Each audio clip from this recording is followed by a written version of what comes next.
Right, welcome to Rambling Achieved, second episode of the podcast. Welcome back, Brandon. Appreciate you, brother. I'm pumped to jump into this one. We were talking for like 30 minutes before even going on air, and it's like every time I'm like, dude, all of this is good podcast material. We could we could have 30 additional minutes right there for the podcast, but I'm always pumped to talk with you, man. It's been a I don't even know where you really want to begin, but there's been so much just making headlines, and it's we our plate is full for sure this month with a lot to talk about and a lot of games, dude, a ton of games. Yeah, it's crazy because it was like there was a few bits, and then it just started like snowballing at one point, and it always does. I remember when we was doing the stuff last year, and there was a few like instances where it felt like we were cutting it fine for like news segments, and then just shit just started like hammering down like hailstones. It was just Yeah. like, why does it come all at once? Why can't we get this like trickled out and stuff like that? But yeah, it's been just a wild month. Um, from everything that you said, releases, you had like Mouse PI come out, which a lot of people have been waiting for. Um, and then you have, as usual, IGN dominating the headlines whenever they do something like that. And I think they kind of do it deliberately. I did want to like kind of poke that out. I think they found the perfect way of keeping themselves relevant is always offering like a little bit of a spicy take, because if they were to just be completely like entirely critical and be like very art driven and stuff, they've mastered the what's the word, they've mastered the system. They know how to like remain relevant, because a little bit of like bad buzz just pushes your outlet over other ones that would have sat there and, you know, gone into detail and not tried to be slightly controversial with some of the stuff. I think they've just mastered that. That's how they just stay on top all the time, right? Yeah, I don't know. I could definitely see that, and I can also see it from the angle of like, do you want a real review or do you want a fluff piece? And like, I think we've been conditioned as gamers to expect fluff pieces for everything. And I do think there's a lot of value of having a reviewer who doesn't feel shackled to like appease a fan base. On the other hand, I think the review with Replaced was the most egregious example, where they were like saying the AI driven experience or whatever the case. I Oh, forget the exact headline. It's like, oh, dude, that is yeah, so the shitty. the headline, the wording of it was bad Yeah. to the point where the developer was like, "Hey guys," like they did it very gracefully. It wasn't like a "what the fuck are you doing" kind of thing. It was Yeah. kind of just like, "Do you mind like changing that?" Because that Right. doesn't paint us in a very good light. It's a story about AI. It's not AI art. Right. No um, Gen I, yeah, no Gen AI, as far as I'm aware, was used. and it's just like, yeah, there's that kind of just. It's good that they changed it, because I did point that out in the Discord. It's like I'll give them their ribbings when they deserve it, but I'll also tip my hat to them, and they did roll back and change the wording and make sure to amend that, which was good to see, rather than just ignoring it. But yeah, Mouse BI obviously come out. I gotta say, it reviewed slightly lower than I expected, given like the hype and stuff like that. I think we've been spoiled from years past of like indie booms as well. Like a lot of indie games got like a lot of love, maybe a little bit too much. Not to like, 100%. I don't want that to sound horrible, but I think it's the type of thing of like there was a feeling of like fuck you AAA, so they overpraise the more artistic stuff, so that when things are beginning to kind of settle down almost, so with like Mouse PI, like if that came out in like 2016, that would probably be like an 89 Hmm. for outlets and stuff like that. And I think it dropped in the low 80s, Yep. 83, 82 range, and there was a lot of people kind of like shocked by that. And it's just like, yeah, I kind of like, when you take a step back, it kind of makes a little bit of sense that that's where the things are going to start landing, because like we said, was it Crizol that came out? However you say that. Hmm. That we just everything is competitive now. Like there's so many indie games that deserve attention that will just fly under the radar now. Like there's just so much competition. It's Yeah, I crazy. mean, it's insane, but I do agree with you. Like, there was a period where indie games were getting reviewed so highly to the point of like, I don't know. I just was so disconnected from a lot of the indie reviews out there for a while because it was like I I get it. It's you're looking at it for everything in the creation process of one man, two man teams, small teams going in and creating something against the odds. Like that is all a really good story, but I don't necessarily think that that should be included in the review. You know what I mean? Like the review is just judging something based off its merit. And if you're creating a game with one person or 100 people, like to me, that doesn't really change the way it might change the way I feel about it personally, like in my heart. But in terms of like what I'm playing when I have my hands on the controller, like I don't really give a fuck if one person or 1,000 people created it.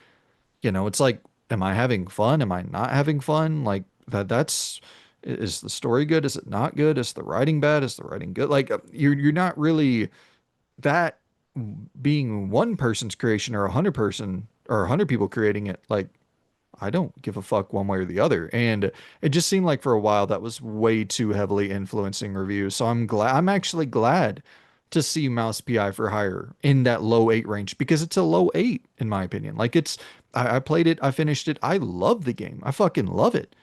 One of my favorite games of the year. But like a lot of my favorite games are low eights. Mm. There's nothing wrong with that. You know what I mean? It's nice to see if Replaced came out in 2015 when Inside and It Limbo, would have like, are you blown the kidding doors me? off. It would have been an all-time great. But Yeah, yeah, that kind of perfectly links with another thing that was on my mind that I don't know if I wrote it down, so I might have to fly by the seat of my pants with trying to remember what it was exactly. But when something is introduced for the first time, it's obviously very, very, very special because it's treading new ground. It's amazing, it's wowing and stuff like that. But once it becomes industry standard, and when it's been repeated multiple, multiple times, even if that original concept was fucking groundbreaking, it's not that people don't care. It can't hold that same significance and impact that it did because it's been done and done and done and done. And like, yeah. So like in that sense, like there was a lot of people digging them out for um calling it like a boomer shooter and stuff like that. And it's like there's been so many of them now. The kind of like shot in the arm that they were a few years back, where it's like, oh hell yeah, these like fun game. We're not going for like gritty realism in shooters, and it's kind of like bringing back like nostalgia from the 90s. But you can only scrape that barrel for so long until you start hitting the wood of the barrel. So yeah, yeah. it's it's a tough thing, but it's just natural. If you keep milking something, it then doesn't. Ubisoft is the prime example of this. We both like Ubisoft for some of their stuff. They made really great like with Far Cry 3. They've just made Far Cry 3 so many times now. It doesn't matter that it was once a pedestal, and the same with Assassin's Creed like 1 and 2, like they were at the top of their pedestal, but once you've done it 10 times, there is a diminishing return eventually. totally. And I mean, I think that that's something that you're even seeing with PlayStation right now, where, yeah, I mean, it's still a level above Ubisoft, but it's like you're kind of getting to that point where it is Ghost of Tsushima into Yote, Horizon Zero Dawn into Forbidden West, God of War 2018 into Ragnarok, Spider-Man 1 into 2, and there's diminishing returns. I'm not saying, Yote seems to be outselling Tsushima.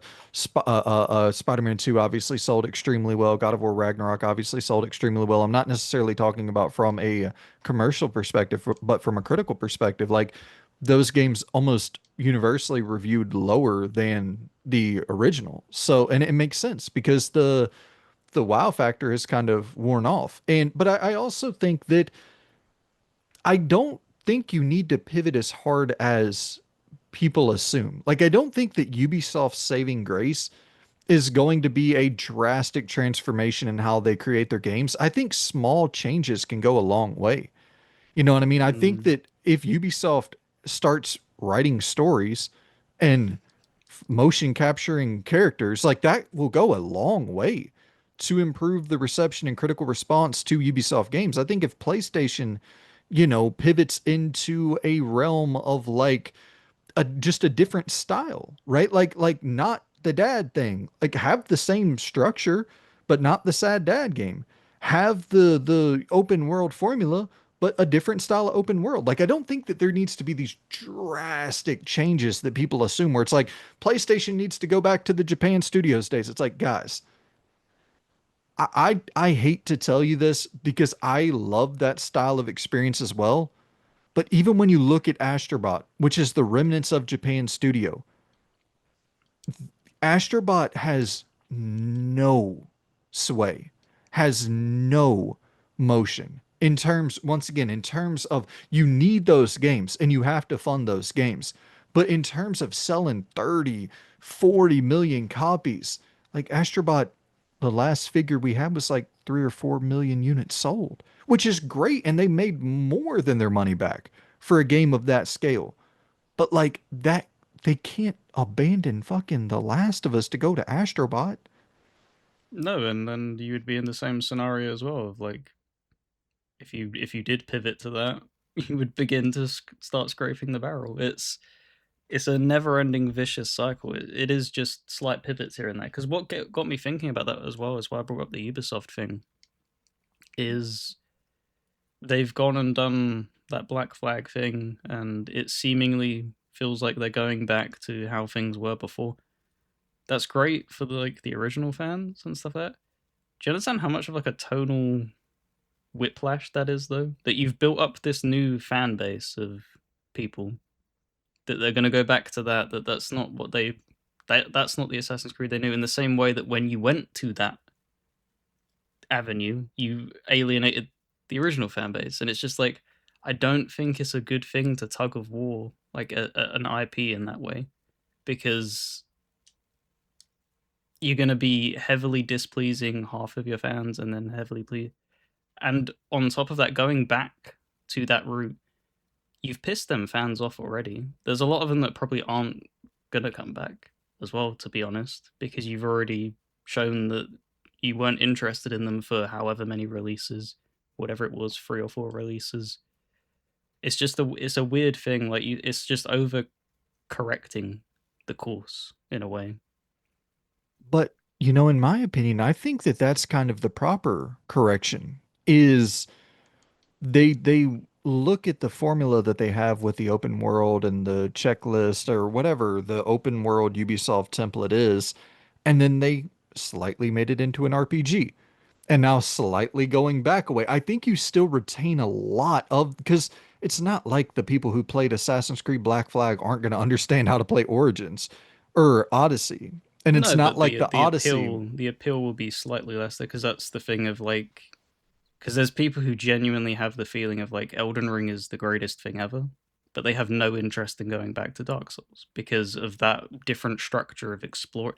The entire factor that it is an open world game appeals to them, and when it's taken into a linear state, they don't care for that. And it's the same with, I could foresee that with the Assassin's Creed games. You've given people open world sandboxes, and then trying to squeeze them down into a fit. It's not like it's a tiny game either, but it is more of a linear based structure than those other games, and that's what I mean. It's a clashing of two different mindsets of gamers, and it's just dangerous. I think the only way of them, they're big enough to be able to balance both as well. This is what I mean. You don't need to completely course correct and be like, well, this is the navigation for Assassin's. You can do both. Totally. You have thousands of employees at your studio. um it's great that you're going to go back to that, but you can't just uproot everything and then be like, all right, this is going to be us for the next 10 years until people get sick of this again, and then we're going to go back to the gear systems, because that's really not good. I will say, um The person who's picked up the thing seems to have his head screwed on a little bit though, because the director, did the original plan was to gear system Assassin's Creed 4. I don't know if you saw that. Like they were going to do that, and he was I didn't like, see that. "Guys, no, no, no, you can't do that either. Like you can't go back to a product and brutalize it in that way." Mm. Yeah. Um, but yeah, I think they could easily. They're big enough to give half and half, and that would also help with release schedules, because then you could have the people who are working on the big open world have more time on it, so that they can spend time creating, because they have clearly enough time to create the world. They don't have enough time at the moment to put interesting things in that world or tell interesting stories in that world. Give them an extra 2 years of development potentially. Maybe you could do that. Yeah. Maybe you could Yeah. do that. And then the smaller budget team or scale, whatever it is, it's probably not going to be budget. They fucking blow the doors off of that. But just giving back like a smaller linear based game in between them. And I think that would help them so much, so damn much, in just clawing Yeah. back a little bit of face. But they would need to be able to execute that, and Ubisoft have not been very good at executing stuff as of late, unless it's IPs and titles.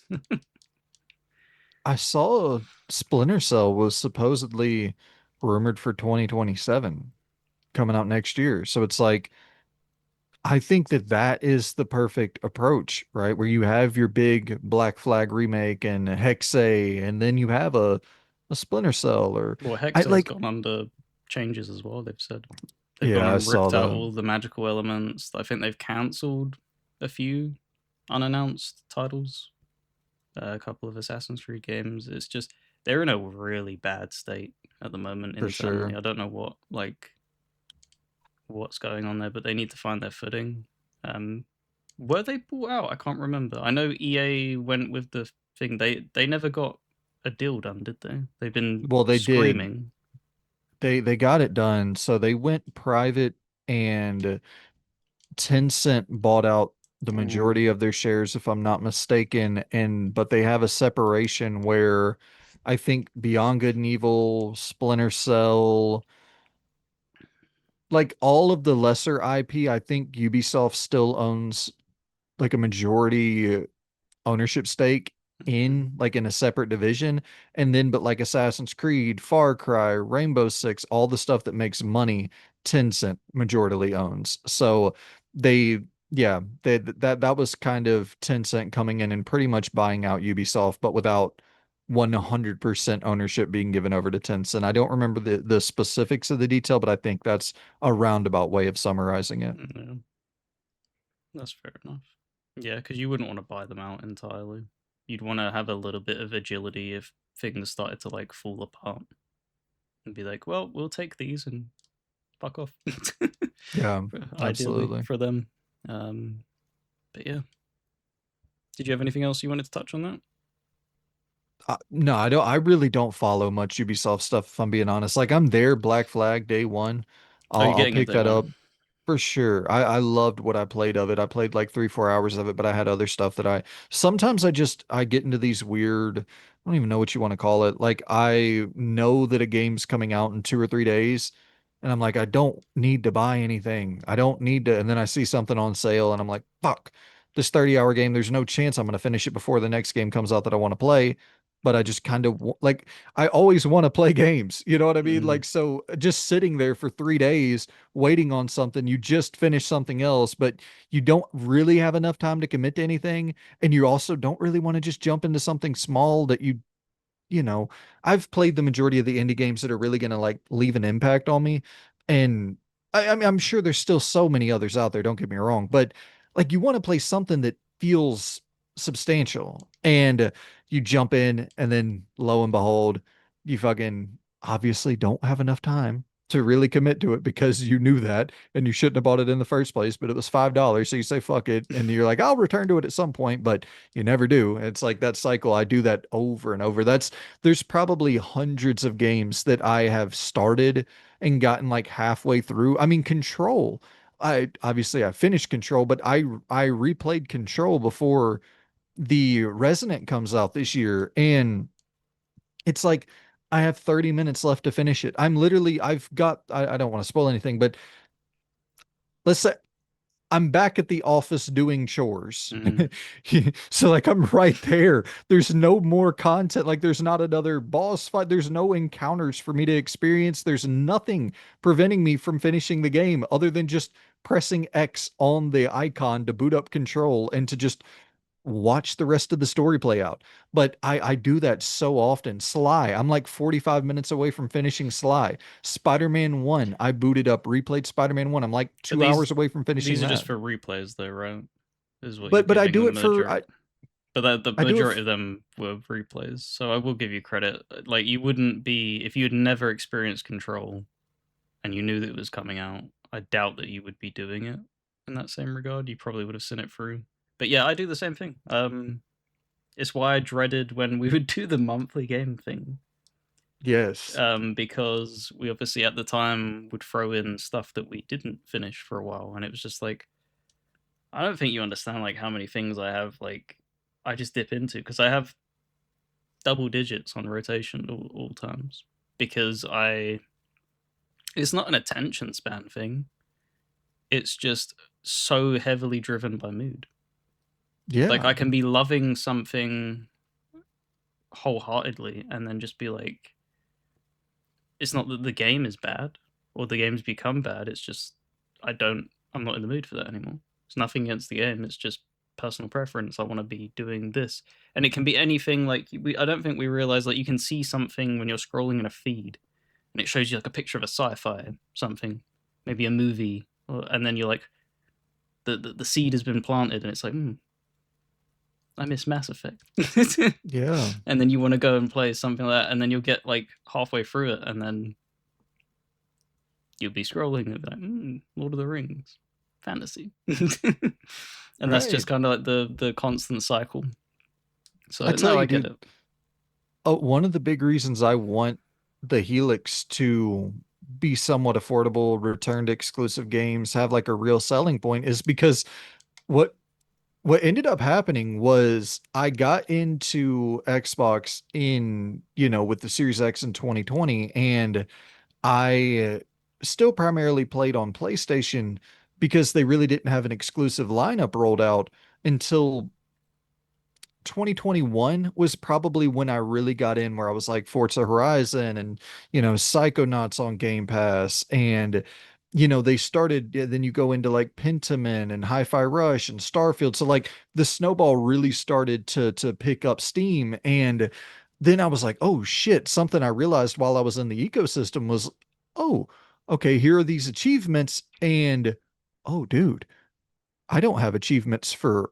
any of my favorite games of all time Mm. on Xbox. So I can just go back and play my favorite games of all time and just have this new, like, I don't necessarily care about the 100%, but just having a new, like, spreadsheet to look at of, like, oh, dude, I get to go back and, like, have some little reward, some little treat for fucking playing Mass Effect again or whatever the case may be. And so like I hope that the Helix is compelling to get me to buy one because I want to go back and have a new set of achievements to unlock for my favorite games because there was still so much left on the table whenever they went away from exclusivity and I sold it.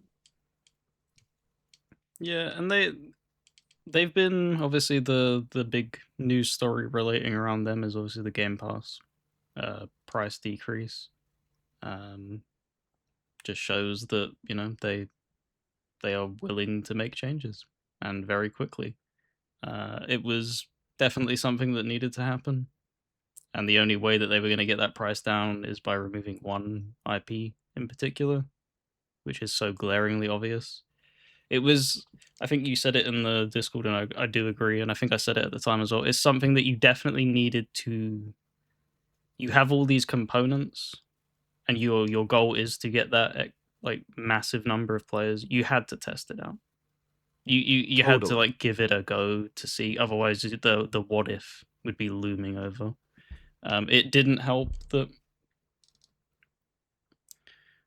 because what is it? Black Ops 7 is the newest one. So Black Ops 6 was like pretty well received. Black Ops 7 was really poor. So that also didn't help. But at the end of the day, it's just a milk machine. So just make sure you're just selling copies of it more than anything. Yeah. Even because even the shittiest thing, because that was the thing. I think Infinite Warfare had like the most amount of dislikes. It like shattered all them records. It still sold loads of copies. Like this is the thing is that a lot of people like to jump on that bandwagon and a wagon of hating on them, but these things will sell millions and millions every single year, even with their weakest entries, which is what you're seeing with Black Ops 6, 7, sorry. There are people obviously clowning it, saying, oh, Battlefield's come along and killed it.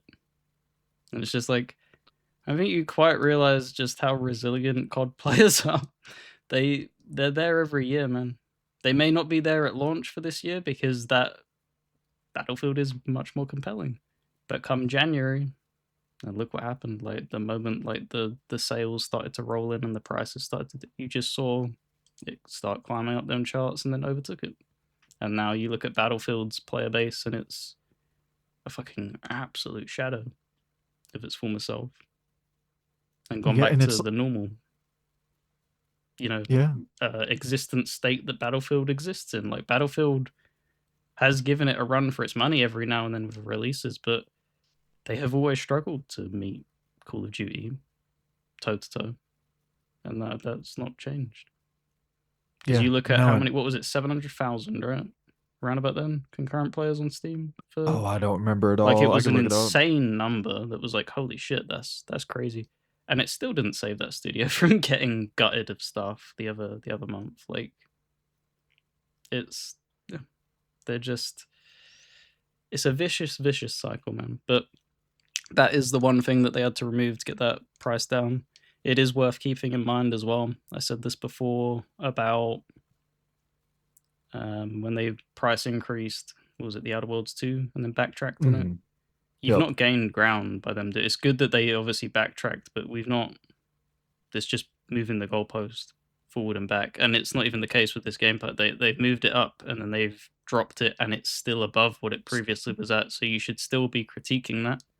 You know, you've Yep. not gained anything really. You've obviously, yes, you're not being charged as much, but like keep that in mind. Like it's all like I know I have a cynical mindset, but I do need to keep that in mind. We've not Oh, technically I'm with won you. anything. I'm with you. I'm with you and then some. I don't think this is as good, or I think that this opens up a very, very big problem. And it's and just to go back, it was 747,000 for Black or for Battlefield 6. So yeah, it did Yeah, crazy fucking well insane out the numbers. gate.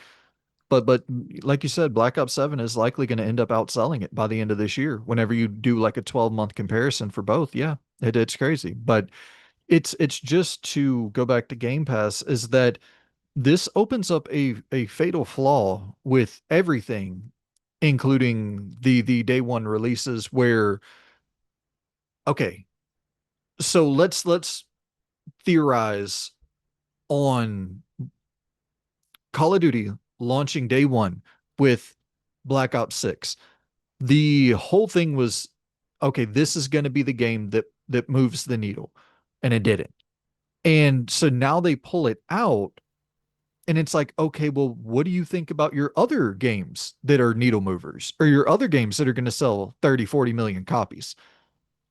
That's scary because you only have you have Elder Scrolls 6, you have Fallout 5, you have Fallout New Vegas, you have, do you look at Fable that way? Do you look at Gears that way? Like, what do you look at as the games that are really going to be needle movers in terms of commercial success where you could look at it and go, okay, I would much rather people buy this for 70 than subscribe for 20. Like, where are the lines? I guess is the because obviously Game Pass did not work to the level that they had hoped. Like that's just undeniable. I mean, there's Yeah, their goal literally was 100 whatever million players, and yeah, that's more than you have users. So the idea was to grow the user base with that, and it just hasn't yeah. worked. and have people on PC and mobile, and there's all these options and paths to get into Game Pass, but it hasn't worked. And it's not to say that, like, that's where when I see people saying like you got to just kill Game Pass, it's like, no, it's still extremely, extremely Mm. successful in terms of a brand identity, recognition, name value. You have 30 million people subscribe to it. It makes $5 billion a year. But it's like, well, okay, is it worth changing this drastically? Is it worth doing a 6 month instead of like doing a PlayStation PS Plus style where you got to wait a year, 2 years, 3 years? Can we do 6 months? Like what? I think that's my big question: is this ripping the band-aid off of Call of Duty to Game Pass? Does it stop there? Does it not stop there? Like, what's the future? But once again, now I'll be clear. I don't give a fuck. I don't necessarily think that you should be releasing a lot of your big games day one into Game Pass. With the 30 million subscriber base, like if you somehow figured out a way to get it to 70 million, 80 million, and then you become the Netflix of games, sure, it's sustainable, it's profitable, it's successful, but with the state it's in now, I don't think that it makes a lot of sense to release Elder Scrolls 6 on Game Pass day one. And I'd be Yeah, fine with that. yeah. With the climate in the way that it is not ideal. If they can start, obviously, this is the thing. Like we see PlayStation wobbling at the moment. If they can score some players over, obviously, there's a percentage chance that when they move over, there will be more subscribers and start growing that way.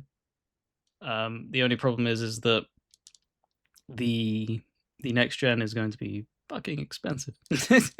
So there's like two avenues of that. It's either going to block people out because of it being expensive, which is probably be the more likely of the two options.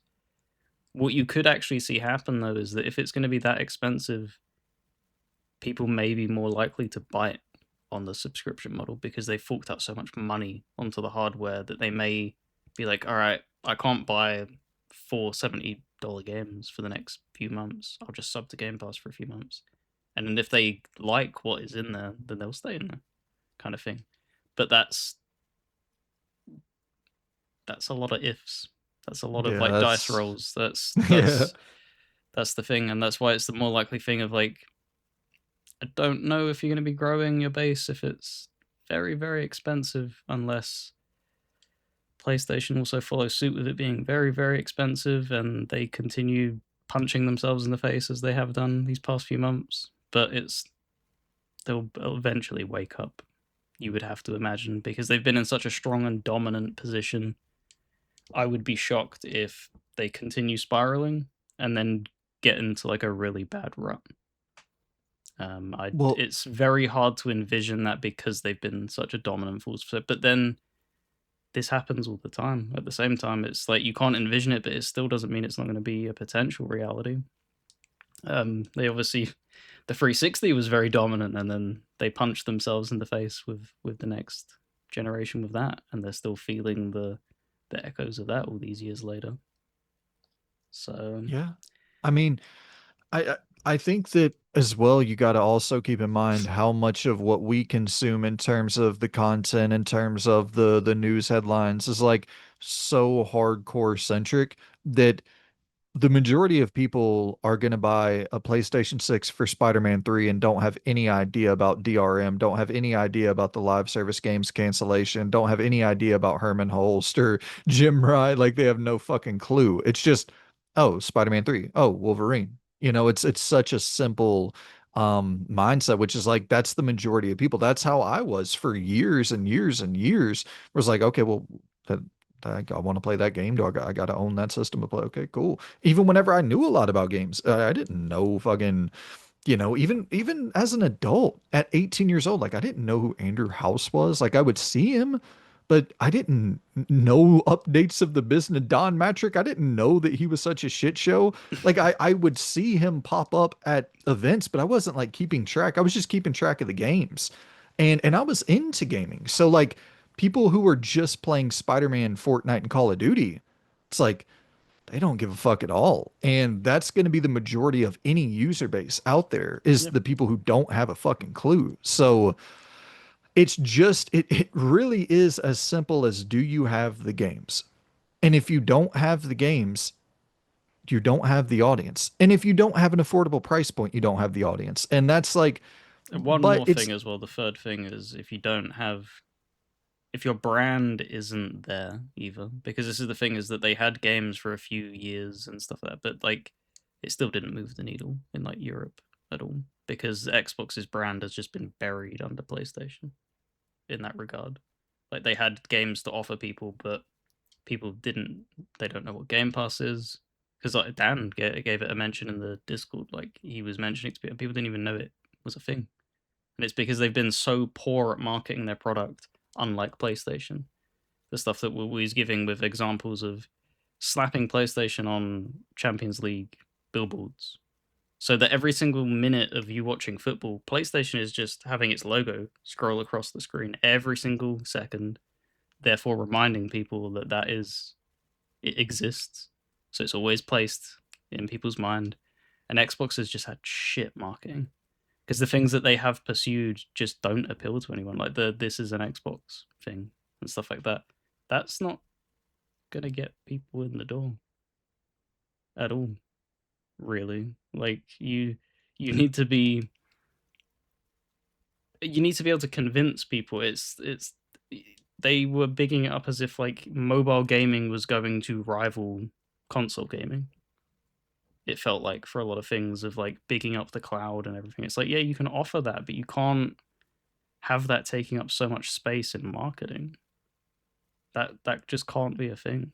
It, this is that was repeating the same mistakes of the always online thing that they wanted to implement in 2013 of just being so tone deaf that when you're in the R&D department you have the fastest internet in the world, you have all these things, you're in a closed off little echo chamber that you're not considering, well, what's this going to look like implemented in South America, what's this going to yeah. look like implemented in Australia, America, all these different European countries and stuff like that. And they don't seem to think like that. So hopefully they shake that up as well and just try and be a little bit more what's the word? Just thinking of how the consumer will interact with the product because that's why they're putting limit caps on the cloud gaming because hardly anyone's using it, man. Like it just I, I, it just isn't being used. I don't disagree with the majority of what you're saying. I think the only question I would have is like, what games did they have to sell the console for the Series X? Um they were obviously pushing Halo. They were smoke and mirrors with Hellblade. You can't deny that. That had buzz until people realized that it's just another Hellblade. Like they were bigging it up as if it was going to be, oh, this is our God of War almost. It felt like with Hmm. some of the trailers, and then when people found out, they were like, well, I don't care. If it was a God of War, that could have potentially moved the needle, Of course. because then it's like, oh, you're now exploring the cinematic space while offering gameplay with it, but instead it was Hmm. just more cinematic space. And then obviously Starfield, as you've mentioned many times, it had a strong-ish start. It Hmm. was shifting units and then kind of lost a little bit of buzz. Forza Horizon is always an easy bank. You saw that come to fucking PlayStation and absolutely smash sales. So I think that's the thing, right? Is you mentioned Halo and Forza. And Starfield. We'll throw Starfield in there. Starfield didn't have the reception that it needed to really make much noise, but say those three being the real system sellers, right? So here's the problem. Halo and Forza. No, And exactly. it's Yeah. not to say that because what we saw was in 2023 the Xbox Series X was tracking to sell as many units as the Xbox One. And Halo and Forza were driving that. You know what I mean? And it's like Halo, Forza, Gears, and Fable drove console sales for all the other Xboxes. So they were on track before they pivoted away and put their games on PlayStation and Nintendo. They were on track to sell as many consoles for the Xbox Series as they did for the Xbox One. But like obviously they want to go beyond that, but it then when you ask the question of what are you doing to go beyond that, there's no answer. Hi-Fi Rush is not a system seller as great as it is. I No, wish in a world that was a system seller. Starfield didn't have the reception that it needed to be a system seller. And Starfield was a system seller, but it you didn't gotta have the legs. you gotta imagine as well how much time was being taken up. Like they needed to acquire Activision realistically to be able to if they were because they would have been spitballing like, are we going to leave the console space? That would have been Mhm. one of the we need to have something that's going to still generate. We can't just leave and drop everything. You need Totally. a milking thing. You think of how long it took for that deal to go over the line, how much resources that took, how much manpower, how much money, obviously. That took what, like 2 years to close the deal? Was it not a little bit? Yeah. Like, It didn't close until 2024. and that's what I mean, is that that's where the attention was driven. Whereas if that wasn't part of the equation, surely you would have been hyper focusing on your fucking studios to get shit out. But they weren't too bothered because they were like, oh, when it closes, we'll just have a milking machine. So they're not really bothered about putting pressure on, you know, hey Todd, where's Elder Scrolls 6? Where's that at, bud? Kind of thing. Um, so that is, I hope she starts applying pressure. Because I ended up, did you see the kiln thing that I put in the trailers tab in the Discord? Like, I'm not Don't think hating on so. the game. It just reviewed fucking woefully. Had Mm. really poor, low player counts and stuff like that. And my point was, I commend the vision and the creativeness at Double Fine. Don't do that again, please. Like, spread your creative wings elsewhere because we've seen this already happen this generation with Bleeding Edge and what was it, Ninja Fury? Yep. Just don't explore them. Have it. Leave that to third party, man. It doesn't matter if that's 10 members of your dev team only dedicated to that. No one wants it. Like, I'm sorry to like be brutally honest there. It's proven nobody wanted it. It had like 90 players on Steam. The review scores on Xbox are fucking woeful. The critics that decided there's 4 critic reviews out there. No one cares. So even if it is just a small thing and it didn't even cost a lot of budget, you've purchased these studios. They can't be dropping stuff like that and wasting time, because that's the thing. That's time. That's more important. That's been wasted is the time, more so than the budget, more so than whatever you've delivered on. I just want you to be pushing it to the max. Like Keeper isn't for me. Make more of that though, because that is going to help. Buffer. I would realistically prefer you to be doing Psychonauts level stuff, but make Keeper in the meantime with that smaller team. Don't be exploring MOBAs. That's I, my big issue. But like they need to be applying pressure onto these studios to make sure they're working at their strong points and not being experimental. I think Phil greenlit a bunch of fucking random shit because he's a gamer at heart, and that's the type of yep. thing. If you were in the studio and you're looking around and you're seeing all these ideas getting spitballed, you're like, oh, I like the look of that. And because you have the power, you're like, yeah, go for it. Whereas, hopefully, with her not being attached to the game, she's going to be looking around and being Right. like, so what is this? And they're like, it's a MOBA. And it's just like, okay, well, let's look at the statistics. Okay, we've tried this a couple of times before. Why the fuck are we doing this again? It didn't work. It's not probably going to work. Can we, like, not? What Yeah. is it that you excel at? What are the games on your portfolio that have sold the most amount? Aim for that. Try and deliver experiences like that because that's what you're known for as a brand. If that makes I sense. think totally. I think you said it in the past. Phil doesn't have the dog in him. Yeah. And you have to, at that level, with that level of importance and that level of pressure applied to your brand, and you're dealing with $1 billion business, like you have to have some dog in you. And that's the thing where even in the green lighting process to get Kiln or even fucking So I will say with Kiln, it is a little bit different. That was in development for 9 years. I don't know if you knew that. Like it was before. When did they buy them? Do you know what year it was? 2018. Okay, so they were was fucking greenlit under their watch anyway. But yeah, like okay, that defeats it. I thought it was they acquired them slightly after, but that's baffling that it even took that long as well to make that game. Might have been 2019, 2018, 2019, somewhere in that process they were acquired. And but my thing is this is like it's not even it's just whenever you're looking at something like a Kiln or something like a the other game that they put out that I can't even remember. You just said it and I can't even Keeper. remember the fucking name. Keeper.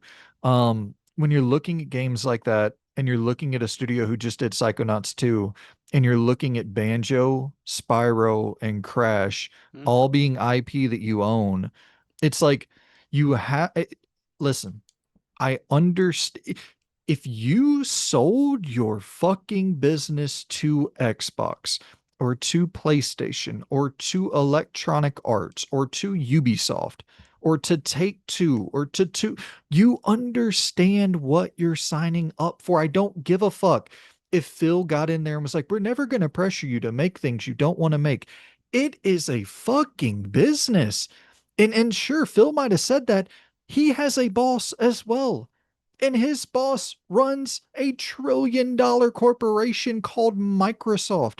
This buddy buddy pow pow shit you had to have known was gonna come to an end at some point. And here we are.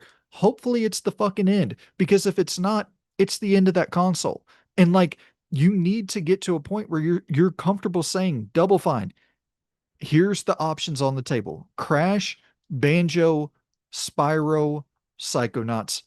Pick a fucking lane. Hey, Obsidian, we get it. You love that fucking Pillars universe. I completely understand. Get the fuck away from it. Here, hey, Todd, we get it. You don't want people working on Fallout. Get the fuck over it. Get Yeah. together. Obsidian, Bethesda, Fallout New Vegas 2, 2029. Make it happen. Make it happen quick. Like, and I know a lot of this sounds brutal, but it has to happen. And it, if you're going here, it has to happen if you're gonna honestly, either way, I was gonna say it has to happen if you're gonna sell a console. You have to have these It has to exclusive games happen to attached to it. continue existing. You can't. As a publisher, No, yeah. exactly. You can't be putting out games that nobody wants. Yeah. And it's. I think the thing that shocked me the most is like how it did feel like he played favoritism. Because if like you said, we said it time and time again, didn't have the dog in him.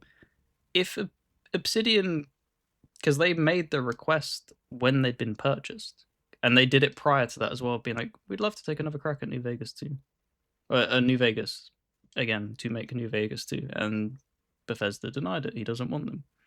When they were acquired, it must have been like, fucking finally, we can get that project rolling. What people want, what we want to make as well. And they were denied it again, and it's just like, look, man, you're under that umbrella. Like that's gonna print money. How have like, I'm sorry, Todd, but like, no, let them do it. I don't understand why it was the feeling of a lot of times because what has like trickled out is just trying to be like the playing favorites and pleasing certain people and making not sure to not step on their toes. And it's just like, this isn't school. You're not like friend groups. You're meant to be a business making money. Like, if you're not interested in making it, someone else under this massive fucking umbrella will, because we know it's going to be a success. Why is that so hard to grasp and understand? And Like, it's crazy. And it's like I understand that it's scary to make those kind of dictator decisions or whatever, but it's a business driven by that. Like you have to have people at the top who are making tough decisions because the creatives are going to want to create creative shit. And creative shit is rarely commercial. Creative shit is Pentiment. Creative shit is Keeper. Creative shit like that's you and you need some of that. but that's been almost the majority of their business is hi-fi rushes and pentiments and like you have to have commercial hits in there as well to sell consoles or just to sell games, frankly. And like, is it scary to piss off Todd Howard and to think, what if he leaves? That is definitely fucking scary. But it was also scary to create God of War without David Jaffe. I was about to And then say, like, I 2018 think they put a bit too much emphasis on his name as well. He's on not all as of their he's names. not he's not as hands on as he was in previous years either with Todd Howard. Like you could easily replace him. Like yeah, there would be some design philosophy lost, but as you perfectly said, they didn't make the God of War game with Jaffe. He wasn't there. The same thing with they were able to continue making Uncharted after Amy Hennig left with Lost Legacy and stuff like that. It you would want them preferably under the wing, but you can achieve it without them. Like Resident Evil without Shinji Mikami, Resident Evil 9, the fastest selling Resident Evil, God of War, fastest selling God of War 2018, had nothing to do with the original creator. Like it's not to you like you said, of course you want them, but that does the name Fallout, the name Elder Scrolls is I no offense, Todd, but it is not even in the same ballpark of a name Todd Howard. Like, no, most people don't fucking know Todd Howard. Most people don't know David Jaffe. Most people don't know Shinji Mikami. They know Fallout, Elder Scrolls, God of War, Resident Evil. yeah, no, exactly. And the thing as well of keeping them there past this is going to sound so brutal. Keeping them there past their actual usefulness as well, just because of what they have achieved previously, can get in the way because they can be stuck in their ways. Yeah. Because you wouldn't have got that success of God of War game if Jaffe was still there, because you wouldn't have made that game. And So he said that. you wouldn't have hit that ceiling. Same with Shinji Mikami of still being in he would have probably still been pushing for a little bit more of a rigid fucking because you see it with Evil Within 1. It still is kind of stiff in the same way that Resident Evil 4 is stiff. Like that's just how it is when you're somebody who's creative, you have your own style that you do, and it's only you that can change that style. If you don't want to change that style, you're not going to, and that's the thing with Todd, and being very defensive. What makes it ironic as well is that he didn't Fallout isn't their IP. They bought it Right. off of Obsidian essentially. If you trace it back far enough, it is the remnants of a lot of Obsidian's like veteran team. So you being so defensive and being like, no, you can't have that back, that kind of fucking sucks. Right. Well, and that's even a better example. Fallout without Tim Kaine. Mm, And then it becomes the biggest fucking franchise. Like it's not about it's not about one person. There are hundreds and hundreds of people making these games. And culture is going to determine like what is a hit. There was a time period in 2005 where culture was frothing at the mouth for the sex, the violence, the absurdity that God of War was. And then in 2018, culture was a little bit softer and things were like people were getting comfortable about their emotional state of being and they're dealing with their what mental issues and anxieties and then now honestly if David Jaffe was to be the creative director of the next God of War it would be it would such a be a tonal smash hit. whiplash. It would be a but it tonal would whiplash as well. but it's you see culture Yeah. shifting back now No, where it's yeah. like we've had our Yeah. 10-year run of dealing with our anxieties and Because wanting to talk openly about our emotions. it's because the thing that he used as an example of saying why you shouldn't have done it is exactly why they did it. Your fan base aged, so therefore they wanted the character to age with them so that it could meet them where they were in life. And now you will have a bunch of new players coming in who are going to be younger. That it would make sense to go down that route now as well, because you'll be appealing to them. You, no 18-year-old is going to be like, yeah, man, I relate to Joel. It's like I Right. relate to old man Kratos. Like they're not in that mindset of their life. They're in their Totally. chaotic phase. And culture's getting more chaotic, and we're starting to see that an embracing of the absurd again. And like, I think that like I'm ready for that. I kind of like watching culture just do what it's going to do and being an observer of culture and just going like, oh, okay, maybe I am maybe I am not in the stage of my life. Like I don't want to go out and chase chicks and be fist fighting and like, but I think that culture is starting to lean back towards that. And you're gonna start seeing art reflect that. You're gonna start seeing more offensive art, more absurdist art. And even at a AAA level, it's smart to get on board pretty quickly because I mean, we're watching it. Culture is shifting back in that direction. And I think PlayStation is a prime example of you need to have someone who has their finger on the pulse of culture because you did that in the PlayStation 4 era. You had maybe the best Spider-Man story until you got into the animated verse ever told, like including film, cartoons, comic books with 2018. And because it perfectly captured culture at the time, you wanted Spider-Man to have this like emotional arc that they went on. You told the best God of War story because you had that emotional arc, but like that's not the state of culture right now. And you need someone to have their finger on the pulse of it. And I think that's their biggest problem at PlayStation right now is that they're just continuing to live off the legacy of what other people created who did have their finger on the pulse of culture. And I don't think right now they have anyone who understands modern popular culture. Yeah, it seems like they hit fucking absurd levels of success, and then they're trying to almost do what Nintendo does and like bankroll that for all of eternity. The difference is I've said this so many times, time and time again. The way because the Nintendo gets away with it because it's nostalgia that they've done. Nostalgia is timeless for people because that's always going to be tapping into your childhood, which you're going to be fond of. I I won't lie. I have no interest in. I've said it time and time again with like whatever seeing The Last of Us 3 looks like, because I'm kind of over revenge plots and stuff like that, and that's the two things that they have really driving a lot of their IP over at PlayStation is heavily gruff adults going through emotional stuff, and then revenge plots is what makes up a lot of their IP at the moment. Um, so yeah, they do need to, like you say, get a pulse on what culture feels like now. The difficult thing with that is obviously we're constantly moving forward. If they get their pulse on what does it look like in 4 years' time when that game comes out? Has it moved again? This is the like the double edged sword. It's fucking difficult, man.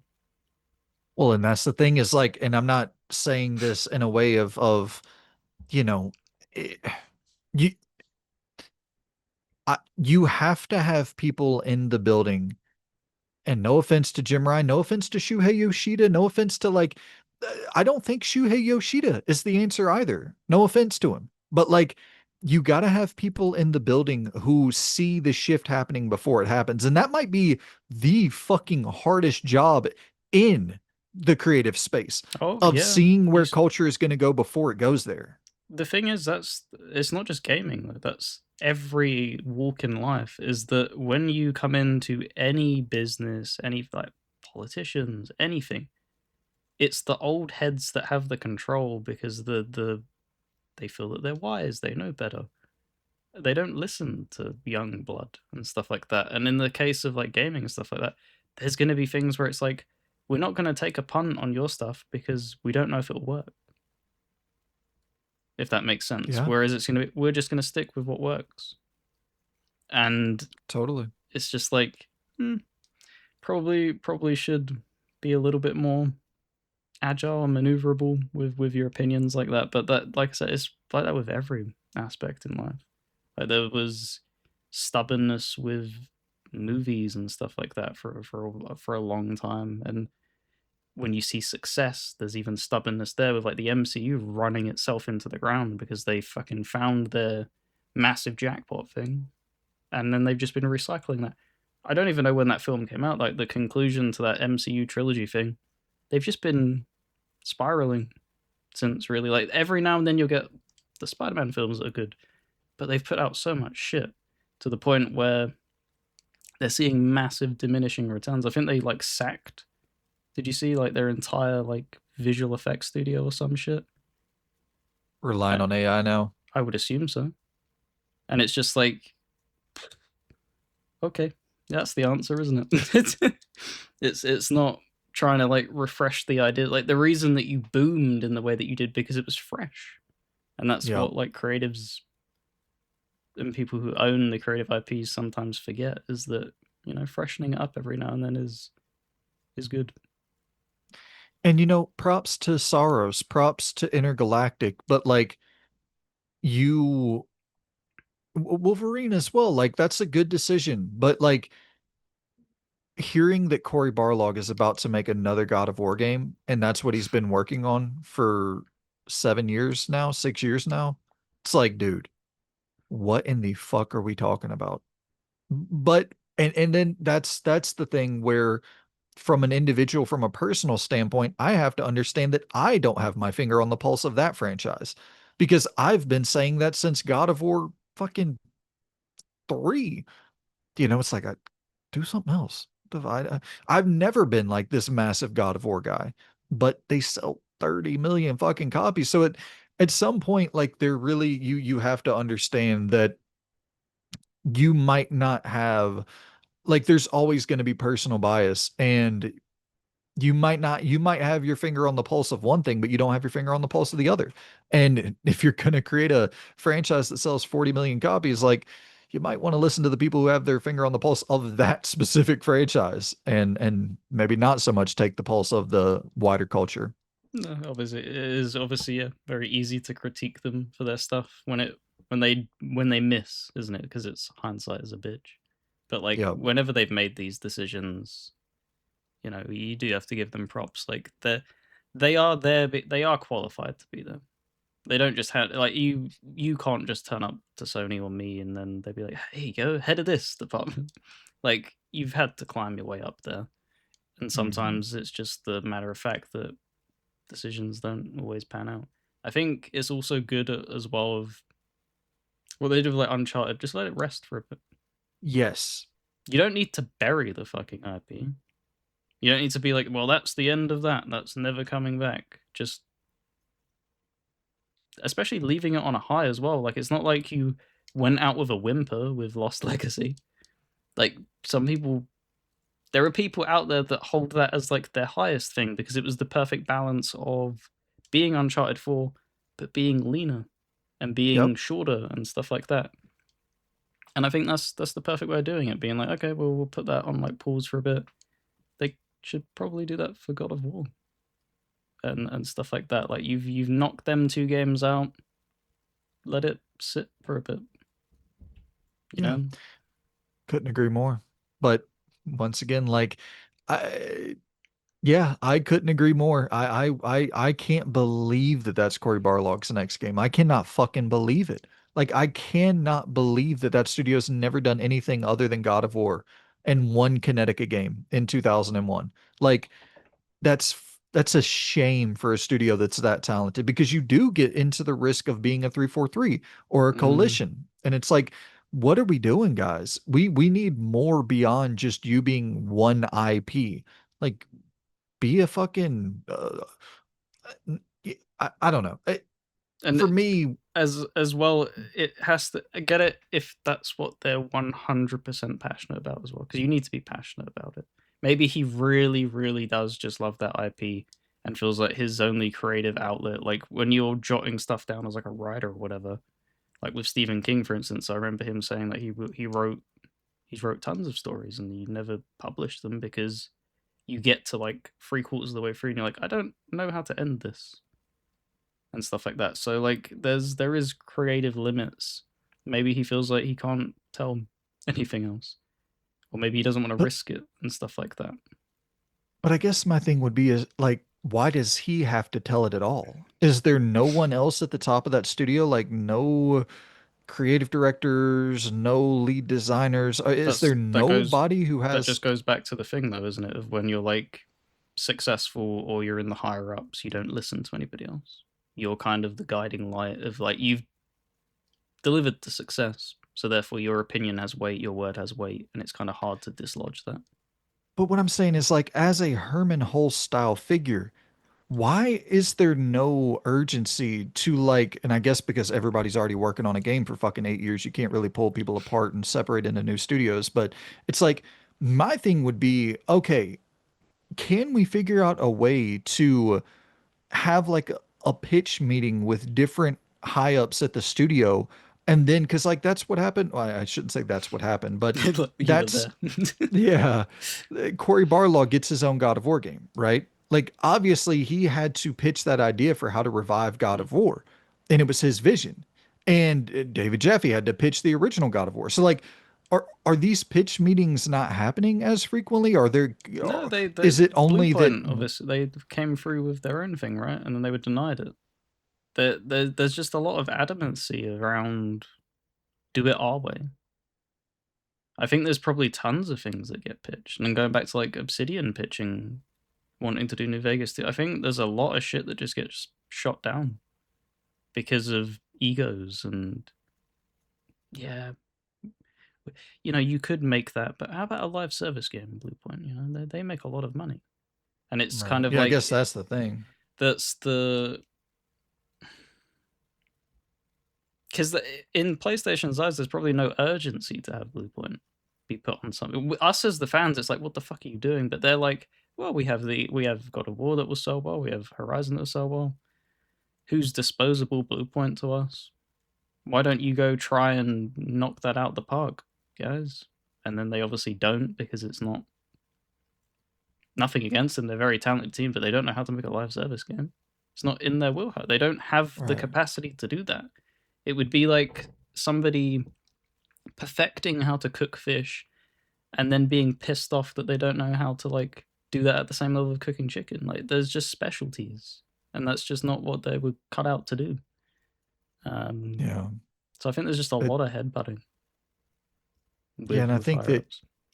you probably hit the point on the head there where it's nothing was getting greenlit. And if it was new and it wasn't a live service game, Mm. it probably wasn't getting greenlit unless it was Naughty Dog pitching it, unless it was Intergalactic. So, or I guess Soros, but Soros is not as risky of a bet. But yeah, I mean, Do you think they're also a little bit hesitant about greenlighting stuff because obviously Destruction All Stars came out and it wasn't very good.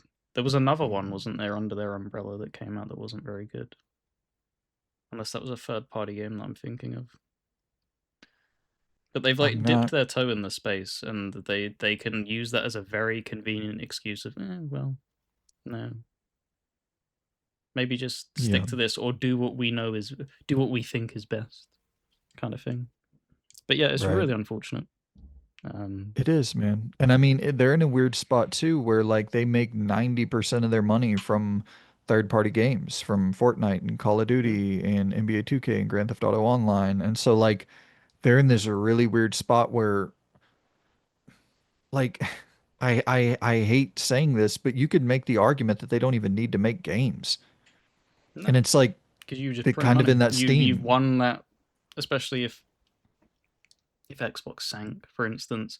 I don't they don't directly compete with Nintendo. Nintendo do their own thing. They're Yeah. ever so slightly different that they just exist. They're in obviously the console space and stuff like that, but they don't ever take them seriously because they're off doing their own stuff. They could in a theoretical world do that because you have I so many mean, users that you would just be able to print money till the end of time. what's the number, right? Like, what is the number of console players who will just stick around?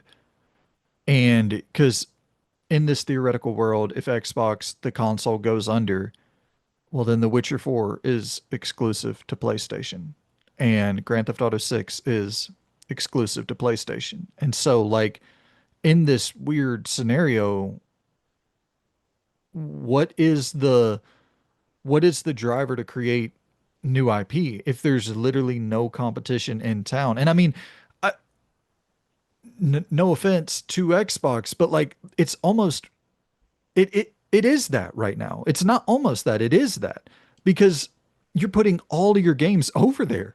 So it's this fucked up landscape of like PlayStation not even really feeling pressure to create anything other than to like they're not making crazy money off those games. the whole reason to create those games is to sell consoles. And I guess now you can make the argument that the reason to create those games is to get them adapted into television shows and movies and make hundreds of Mm, millions of dollars there as well. But like, fuck, man, that's a lot of risky betting to hope that Hollywood picks it up and to hope I that trend didn't continues. didn't even, you know what? Credit for pointing that out. That didn't even like cross my mind. That's probably also another contributing factor as to why you're still greenlighting God of War and stuff like that. The films being in development. You as Sony are not just a games based, entertainment thing. Fucking Sony Pictures. The movies that they put out, like it, it's a hand that feeds itself. So I'm not Mhm. surprised. Yeah, that makes even more sense now that you like think about it, as to why you're just going to be constantly banking on them, pushing them out, because they've greenlit shitloads of films. Not just like Sony. Like there's been so many gaming IPs as of late. In the past like few years, we've seen probably the biggest amount of greenlighting for movies we've ever seen in the entire Oh yeah, space. Like it was without insane. a Like doubt. they must have known Expedition 33 was going to be successful. Nowhere near to the amount that it probably was that they had in their mind, but like that had a movie greenlit before it even came out. Like they were already in the process of doing like spitballing and what's it, prototyping ideas and stuff like that. It's insane. And that's my argument to get the fuck away from these franchises and to create new IP. It's like you gotta create new things to get new things adapted. Like God of War, you already have a movie. Horizon, you already have a movie. Uncharted, you have a movie. And like, sure, do you need more Yeah, content for more content to be adapted for future seasons, future movies, etc.?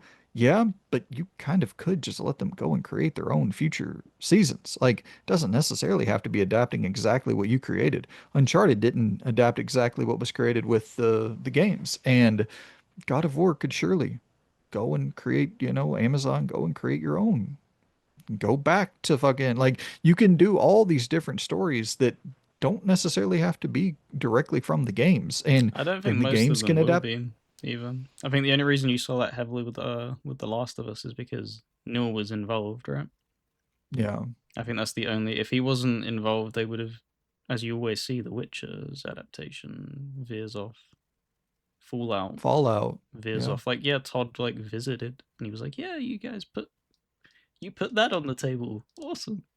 And like the lore pieces, but he probably had very little input. The fucking Halo TV series has essentially fuck all to do with a lot of the stuff that goes on in that universe. That they butchered that. Um, Supposedly that Resident Evil movie is a fucking banger, and it doesn't have any kind of real, I mean, it has connection, but it's not adapting anything directly at all. mm. And that's it's a very difficult thing. We're obviously very fickle. We're very protective over our games. There's a lot of times where people just aren't open minded to it, and it's Totally. because you. I know that sounds like elitism, but you do.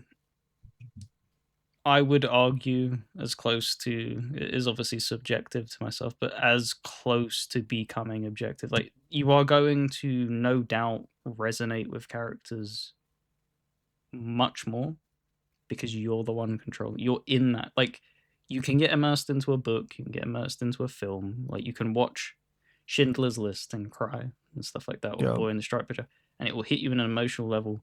But you're not walking around that camp personally, seeing Yeah. it in real time and being able to interact with it in that way and seeing natural events unfold.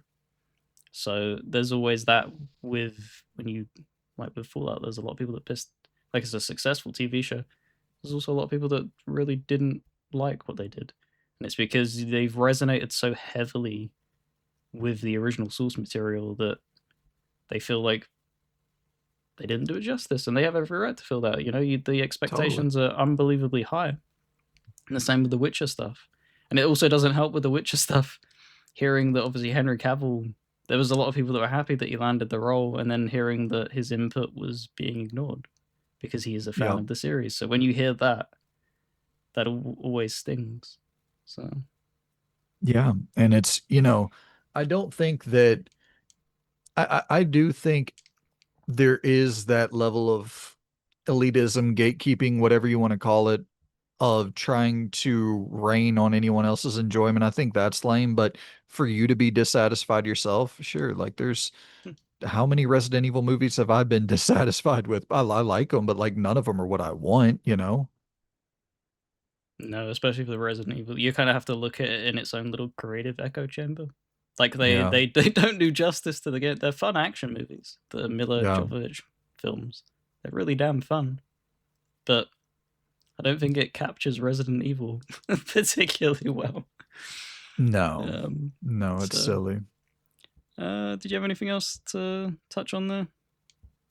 No, man, I I mean, I could go forever about Xbox, the future of PlayStation, Xbox, the console business. I do think that, it is a little bit annoying to see this new PC versus console war beginning, which is like, I don't even understand. Like, I can't even begin to entertain that one. There's no arguing anything on that. Like, I always understood the console war. It always made complete sense to me.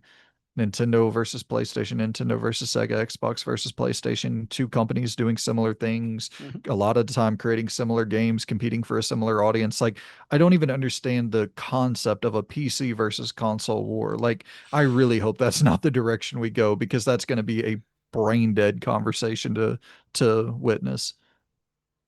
Um, yeah, to a degree. I think it's because they've closed the gap. In previous years, when you think like the 360 and then placing a PC next to it, there were things that you could argue were PC exclusive, like major fucking things that just would not. You could not get Daisy to run on a 360. It's just impossible. So there was always that kind of disconnect that they were kind of two different entities. They've closed the gap so much that there's obviously still shitloads of games that are solely on Steam.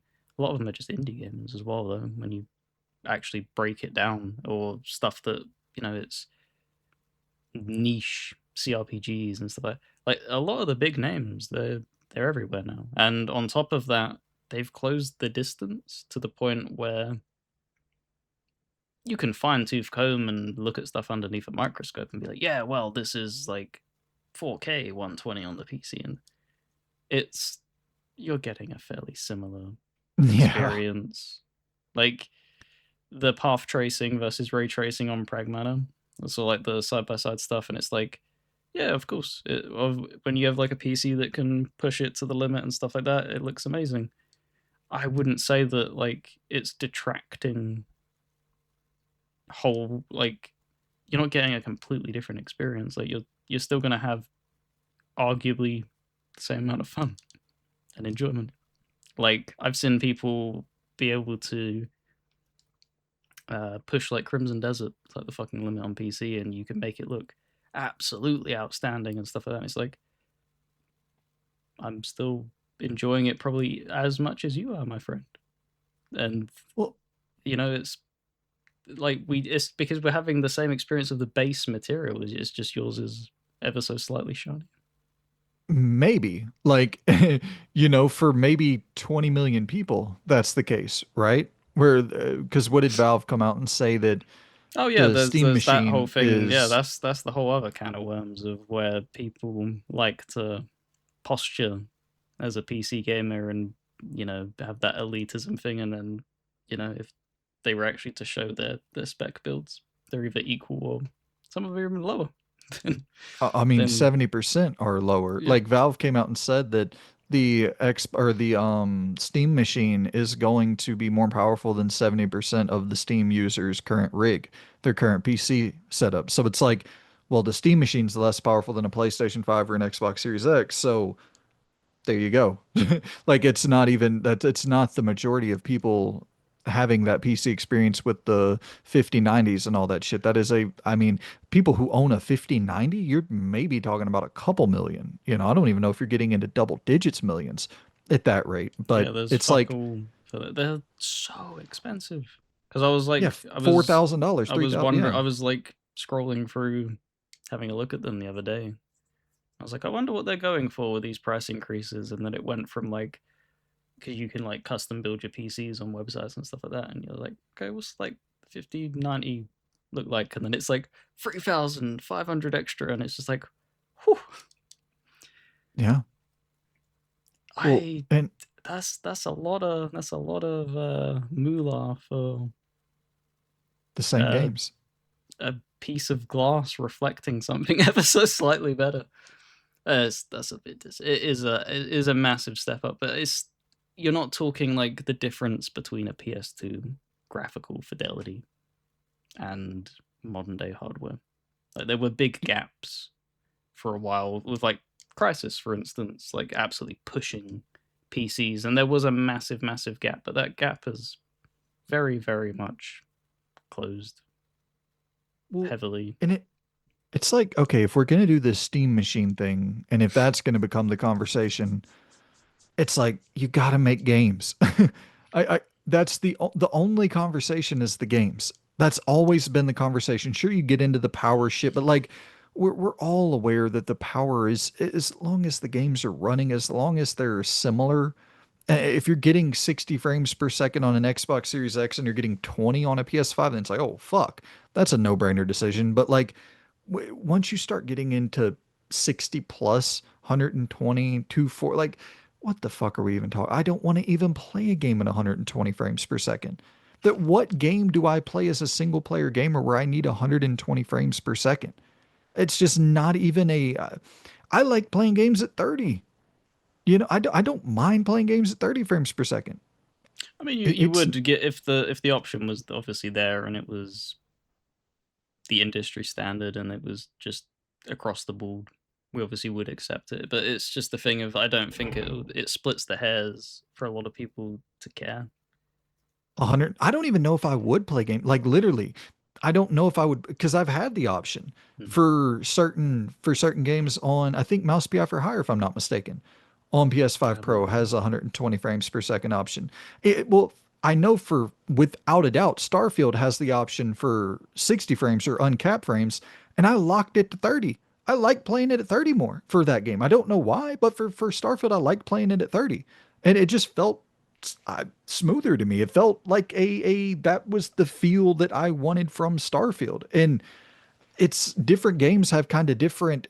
If I'm playing something like Far Cry, sure, 120 frames per second. I get. I don't know. I think I'd still just play it at 60 because it's not. If I was playing Call of Duty competitively, absolutely the 120 frames would benefit me greatly. But I don't know. I don't play competitively. So, Mm. but I understand there's a large market who does. And for them, PC absolutely getting a 5090 if they can afford it makes all the sense in the world. If you're going to make money off of your competitive play, fuck Mm. yeah. You want to buy like that. That's obvious. If you're Yeah, going, if you're yeah, making money, then spend the money in to make the money. yep, no, absolutely.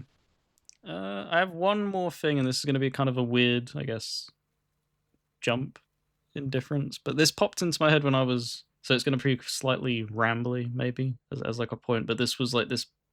I was walking home from doing shopping, and it was one of them like snap revelation kind of things of being like, huh.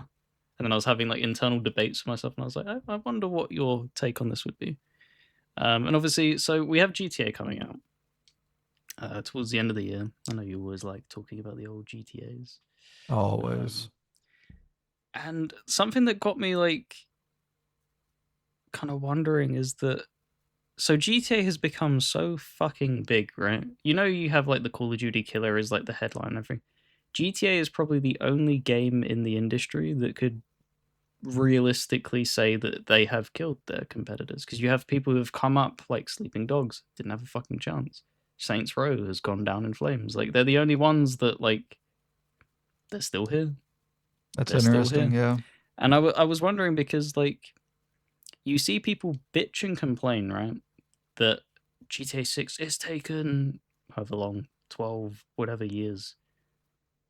If you are so deeply in love with these games as like crime sandbox open world games, why the fuck didn't you play the other things in the genre? Because like that's what I find so unbelievably puzzling. If you like Hollow Knight, you will go and play other Metroidvanias. If you like Souls likes, there's some people who are elitists, and I think that's where like some of the Rockstar people don't want to move out of that. Like they have that level of quality and it's pride not wanting to move. But like for the majority of other people, because they have such a huge fucking player base of players, how do you not want to experience other products like that? Do you have any like idea? Do you have any like inclination? Because I find it Yeah. completely fucking bewildering. So what happened with that, I think, is GTA Online killed all of that because there's nothing else like that.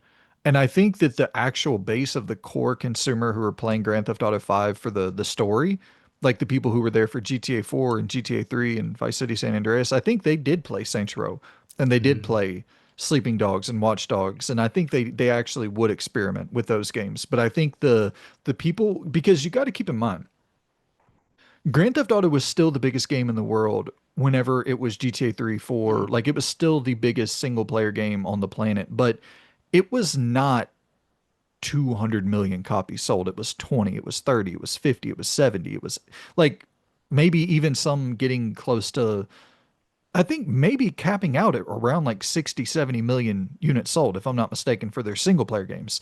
Of course, you're talking about a different climate where that was when they sold 70 million and the next best selling game was like 30, 40. Yeah, the So gaps were huge. it was still huge, don't get me wrong. But now it's a totally different thing where they're selling 200 million units. Mm. And the majority of those people, sure, do they play the campaign? Yeah. Do I wish that they would also experiment with Sleeping Dogs and Watch Dogs? And yeah. But the majority of those players are playing online. And also, the other factor, and probably the determining factor, is that for these games to succeed, you have to sell 30, 40 million copies. Because it's not a Souls-like, it's not a roguelike, it's not a Metroidvania. These things are incredibly dynamic, incredibly expensive, incredibly detailed. Because when you're talking about a big open plane, a big fantasy world open plane, designing that type of open world with very limited interactivity, very limited NPC encounters, very limited, like you're not talking about vehicles to traverse, you're not talking about helicopters, planes, having to animate all of this different shit and to design a world that is like a world, like a Earth, like something that a place that you can go to in real life and trying to replicate that. I actually think that Saints Row with Steelport and designing kind of fictionalized versions was always the smart move to because you're not having the comparison between sure Detroit or sure you can kind of look at it and be like it's a fictionalized version of whatever, but like Grand Theft Auto is trying to literally recreate fucking California, Miami, wherever they go, and that level of detail and granular attention to every single corner because you saw it broke the bank with True Crime Streets of LA and Streets of New York. Like it was, you can't fucking do that. It's way too expensive. And so it's a number of things. It's cost being the number one determining factor. For these games to succeed, you need to sell 50 plus million units at this point, 40 million units at this point, and that's just not sustainable.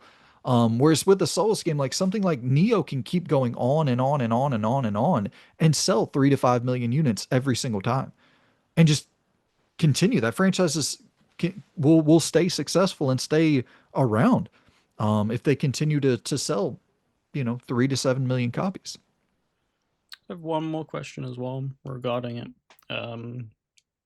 We obviously, as gamers, have become much more kind of just linking all the way back to I think one of the first points that we made of like when something's been done, it then no longer becomes special down the road when it's been done again and again and again. So they're masters of obviously making very interactive worlds and stuff like that. Arguably, Red Dead 2 is their masterpiece of that. Um, so people having experienced that, if it's not like a massive leap forward, do you think people are going to be kind of critical of that?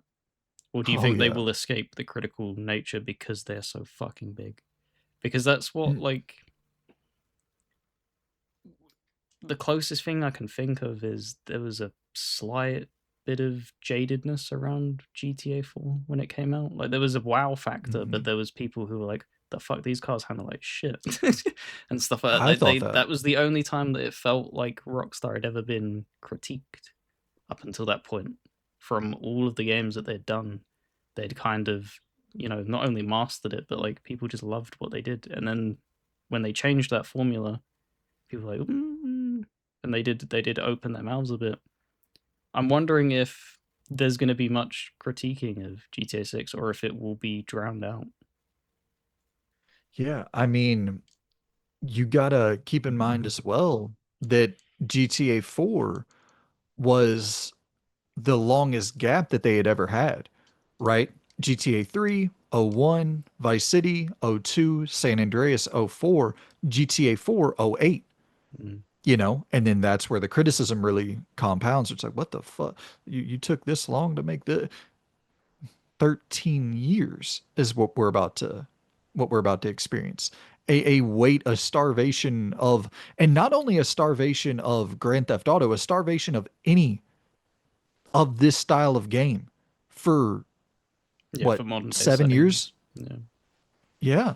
I mean, you have Mafia the Old Country, but like for this style of game, the last one that came out was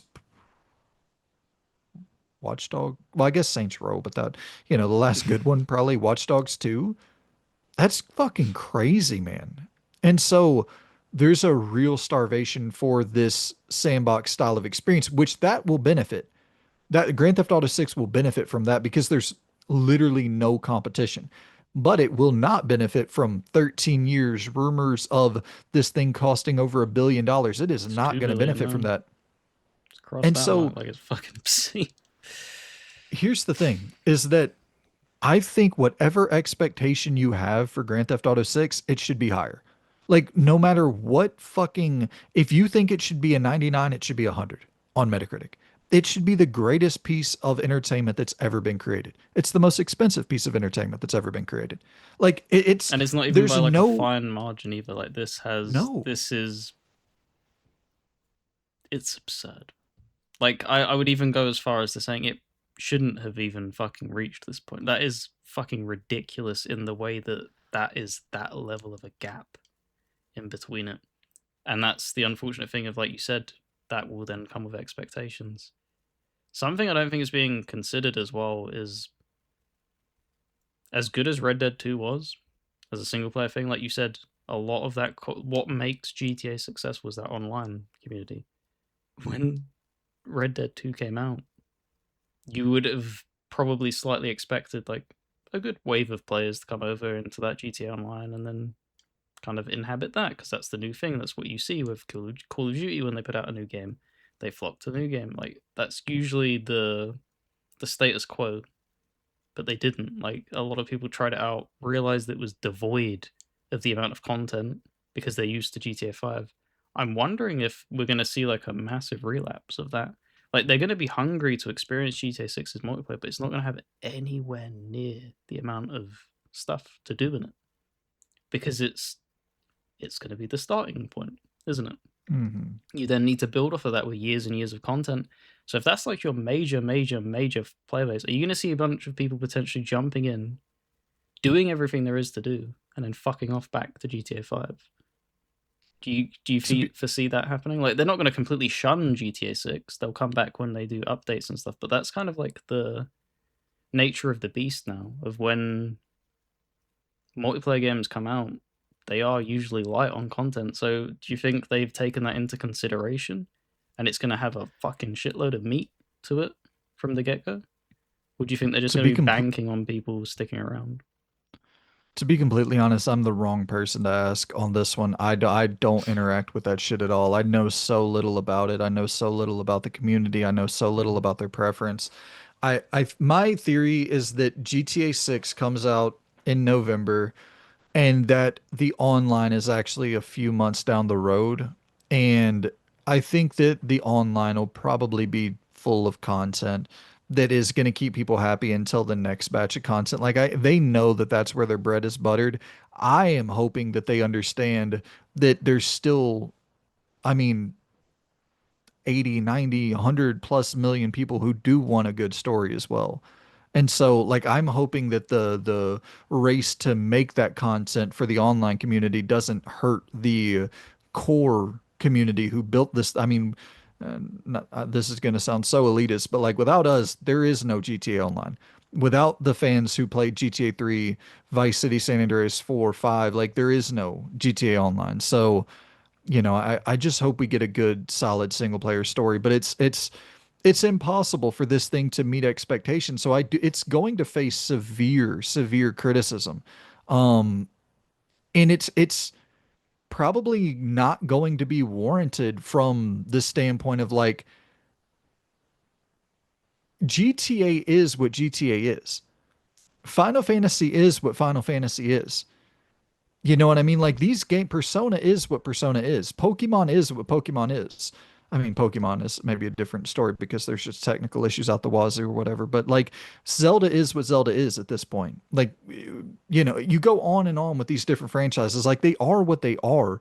And I guess Zelda's a good example of kind of the opposite of reinventing itself multiple times, which kudos to them for doing that. But a lot of franchises just kind of Yeah, Final they Fantasy's reinvented itself as well with 16. tr True. Yeah, I guess that well, going from turn-based, not Mm. turn-based. Like there's ways to reinvent yourself, but there's still a core identity for what these franchises are. Like Halo's going to be a first-person shooter. Final Fantasy's going to be a big blockbuster cinematic fantasy experience. Like these they have their core identities and they make massive changes to the identity over time, but Assassin's Creed is what Assassin's Creed is. Far Cry is what Far Cry. These games are what they are, and Grand Theft Auto is going to be another Grand Theft Auto. And I don't know if people are expecting it to be, which you That should. Once yeah, again, that's the thing is like you should expect this thing to reinvent everything and be the greatest version of Grand Theft Auto that you have ever seen in your life. That's what you should expect. You should be disappointed. Like, and that's the weird thing is like when it comes out and I'm playing it and I'm like, yeah, it's not as great as I thought. No shit. Like that's going to be what I feel. It's like, yeah, it's not as it's a 94. I expected a 99. Like that's the weird thing, right? Where you're playing a 94 out of 100 and you're slightly disappointed because you wanted a 98. But that it's the only game in the history of humanity that should have that expectation attached to it because it's the most expensive thing ever created and it took 13 years to make. I guess, after Red Dead 2, so whatever. Let's say 7, 8 to 10 years to make, something in that range. You have all the right in the world to be disappointed by this. Even if it's great, you can still be slightly disappointed. And I think a lot of people will be.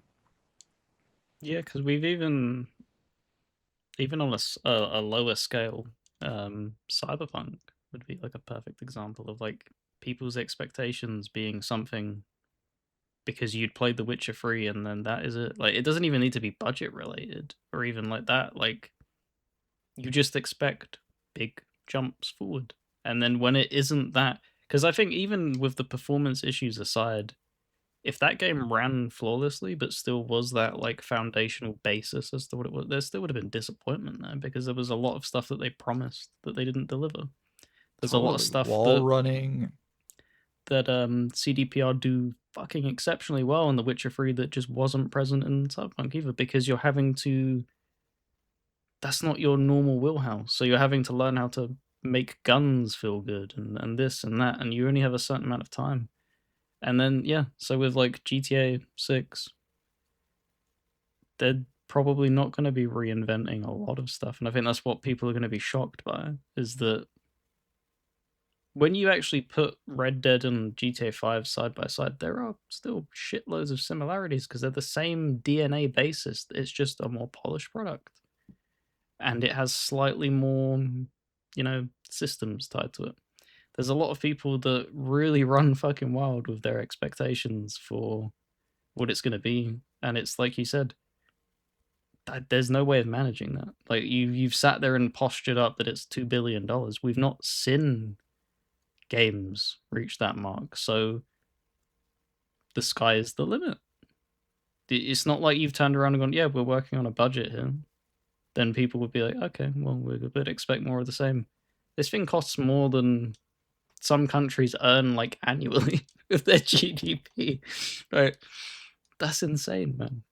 That is insane. Your your expectation for this should be when you go into it, you should be playing the greatest video game that has ever been created out of everything you've ever played in your life. And maybe it doesn't, maybe it's not your favorite, right? But like you should be playing this and on a technical level, on an ambition level. I guess that's the thing. That, you know what? Let me backtrack. That's the thing. Everybody should have the same exact expectation on this one front. When you put the disc into the system, when you download it, when it's ready to play, you should be expecting the most ambitious video game that has ever been created. And that's the floor, by the way. That's the floor of what your expectation should be. My expectation is the greatest game ever made. And if it's anything less than that, I'm going to be slightly disappointed. Does that mean that I'm going to fucking like I was slightly disappointed by Grand Theft Auto 4. I still fucking love it. But coming off of San Andreas to me at that time was the greatest game I'd ever played. And I could still kind of make an argument that in if you're comparing ambition to era, Grand Theft Auto San Andreas like might be the most ambitious game ever made. If you're doing, you know what I mean? You got to do a lot of you got to go back to that era and compare it to everything else that was around that era. Mm. But I don't think you when you go to the 360 era, I don't think you can make that same argument for Grand Theft Auto 4. I don't think it was the most ambitious game of that era. And then with the PS4, you can make the argument that Red Dead 2 was probably the most ambitious game of the PS4 era. So it's like they've done this a lot in their past and continue to level up. So it's like that's the floor for my expectation is you're going to make the most ambitious game that's ever been created. But my actual expectation is the greatest game that's ever been made. And if it's not that, I'm going to be kind of disappointed. But I'm not a fucking blubbering, I will be totally fucking happy with a 92. I will be loving my time. But at the same time, in the back of my mind, I'll be going, damn, I was expecting a 97.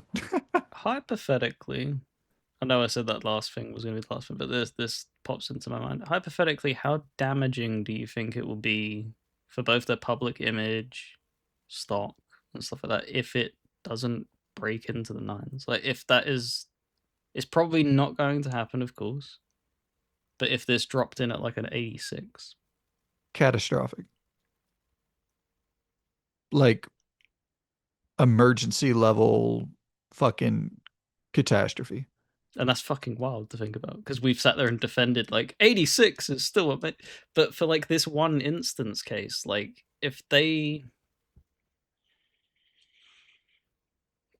even has like, because this is the thing, like whenever you think back of like when I'm sitting there thinking of like Crimson Desert and you just, it goes over your head of like, because it's not $2 billion. Like you think, okay, you're being ambitious in this. I'm gonna kind of overlook maybe that one stutter that I experienced in an hour of gameplay. With like that and the hype behind it, like there's gonna be so much. People are just gonna be looking for issues and problems with it. You would assume like anything possible that why the hell does this not work? Why, like it's going to be really rough, and especially like yeah, I don't foresee it dropping below the nines, of course, but it would be such an interesting case because I think that'd be so damaging to the industry. That would put so much, and that sounds really overdramatic, but you think how much emphasis is put on stock investors from them. They are the pivotal top of the iceberg. They are the golden child, as it were. So if they fall below stuff like you have like Expedition coming in the 90s, and it's like, well, why the fuck have you not reached the 90s? You spent $2 billion on this. Like that would be so, yeah, it'd be morbid curiosity. It would be very interesting to see what would happen in the industry if there would be like a massive amount of attention, or if it would just be like, brush it under the rug. But like you saw how people fucking panicked. I know it's different with the Crimson Desert thing, with that like being 10 points lower than probably ideal, and then the stock just fucking plummeted. Like, Which that's the thing is if it's an 86, that will be 10 points lower Yeah. than what it should be, what they're expecting. So like That's where the here's thought process, because it doesn't seem as bad, because obviously an 80 turning into a 7, an 8 is, it feels like it's a lot, but that is, yeah, it's a 10-point gap difference. That's why I was like thinking of like, how damaging would that be to like that company and gaming as a well, whole? here's the thing. Right now, the two games that are in line for game of the year is probably Resident Evil 9 and Pokemon Pokopia, I would say. Those are the two games fighting for game of the year. And they're both like an 88, 89, right? Oh my So god, they we're didn't even talking drop lower than that. we're talking about if Grand Theft Auto 6 comes out and is on that level, if it's on game of the year contender level, Sam Hauser will be losing sleep. There will be high ups at Rockstar who are fucking losing sleep trying to figure out how this happened and what they can do to fix it. Like it's just a totally different ball game because like you said there's an industry-wide impact as well where if Grand Theft Auto 6 somehow slips a little bit, that's dozens of other games from other publishers not getting funding because investors are pulling out of different markets. And like it's a thing where you can look to whenever people say, because it's not like whenever people say the video game industry makes X amount of billions of dollars, hundreds of billions of dollars a year, more than film, music, television combined, which is Yeah, a all small true. portion of titles, right? But That yeah, contribute but to that. it's Grand Theft Auto Mm. Online, it's NBA 2K, it's Call of Duty. These are the games really driving that. So if there's any fucking slip where Grand Theft Auto, like even just the online, if it starts to falter and starts struggling mightily early on and they take years to get it back and they lose tons of revenue because of that, like there that is a there's the domino effect of how many other studio houses that could harm in the short term. I don't think that there's going to be a long-term negative consequence if Grand Theft Auto 6 is at 88 or an 89. Like I don't think that's going to harm the industry long term. I don't even really think it's going to harm the industry short term. The industry is almost bulletproof at this point. It's so successful on a large scale. You know what I mean? On a macro level, it feels bulletproof. On a micro level, there's tons of holes all around that we see as we're like so in the weeds. You look at Bethesda and it's like, oh shit, y'all really need to get it together. And Elder Scrolls 6 needs to be great. You look at BioWare, you look at a lot of these Western studios, Ubisoft, bloated budgets, bloated staff, you know, employing thousands of people for no fucking reason. Like you look at and you're like, oh, there's tons of holes. But on a macro industry wide level, there's just so much money coming in. That's why when people say like we're about to experience some crash, it's like or when people say No, we're going to no, when experience the crash of 83, it's no, like it's no. never gonna It's reach. impossible. It will never reach that level ever again because everything was. This is the thing. Like we weren't around. I wasn't around then. I don't think you were around then. No. So I can't say from firsthand, but the evidence that everything was just shit then as well. Like they were pumping out magnitude levels of shit, and that was what cool. Like everyone likes to dump on ET for being the thing that, but that was just the thing that caused it to topple. That was all. That was the million, like hundreds and hundreds of entries of the same quality of crap, and that was just them pumping the money into it and then it falling over. They took a risk and it blew up in their face. Um, they didn't have an industry of indies that could help soften the blow of doing that.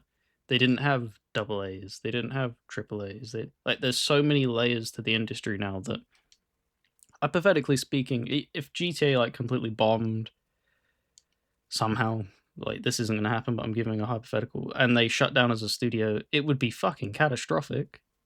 But it wouldn't make the entire industry collapse. Somebody No. else would then come in and fill that top spot, and things would just Yep. move across because that is we've seen it happen.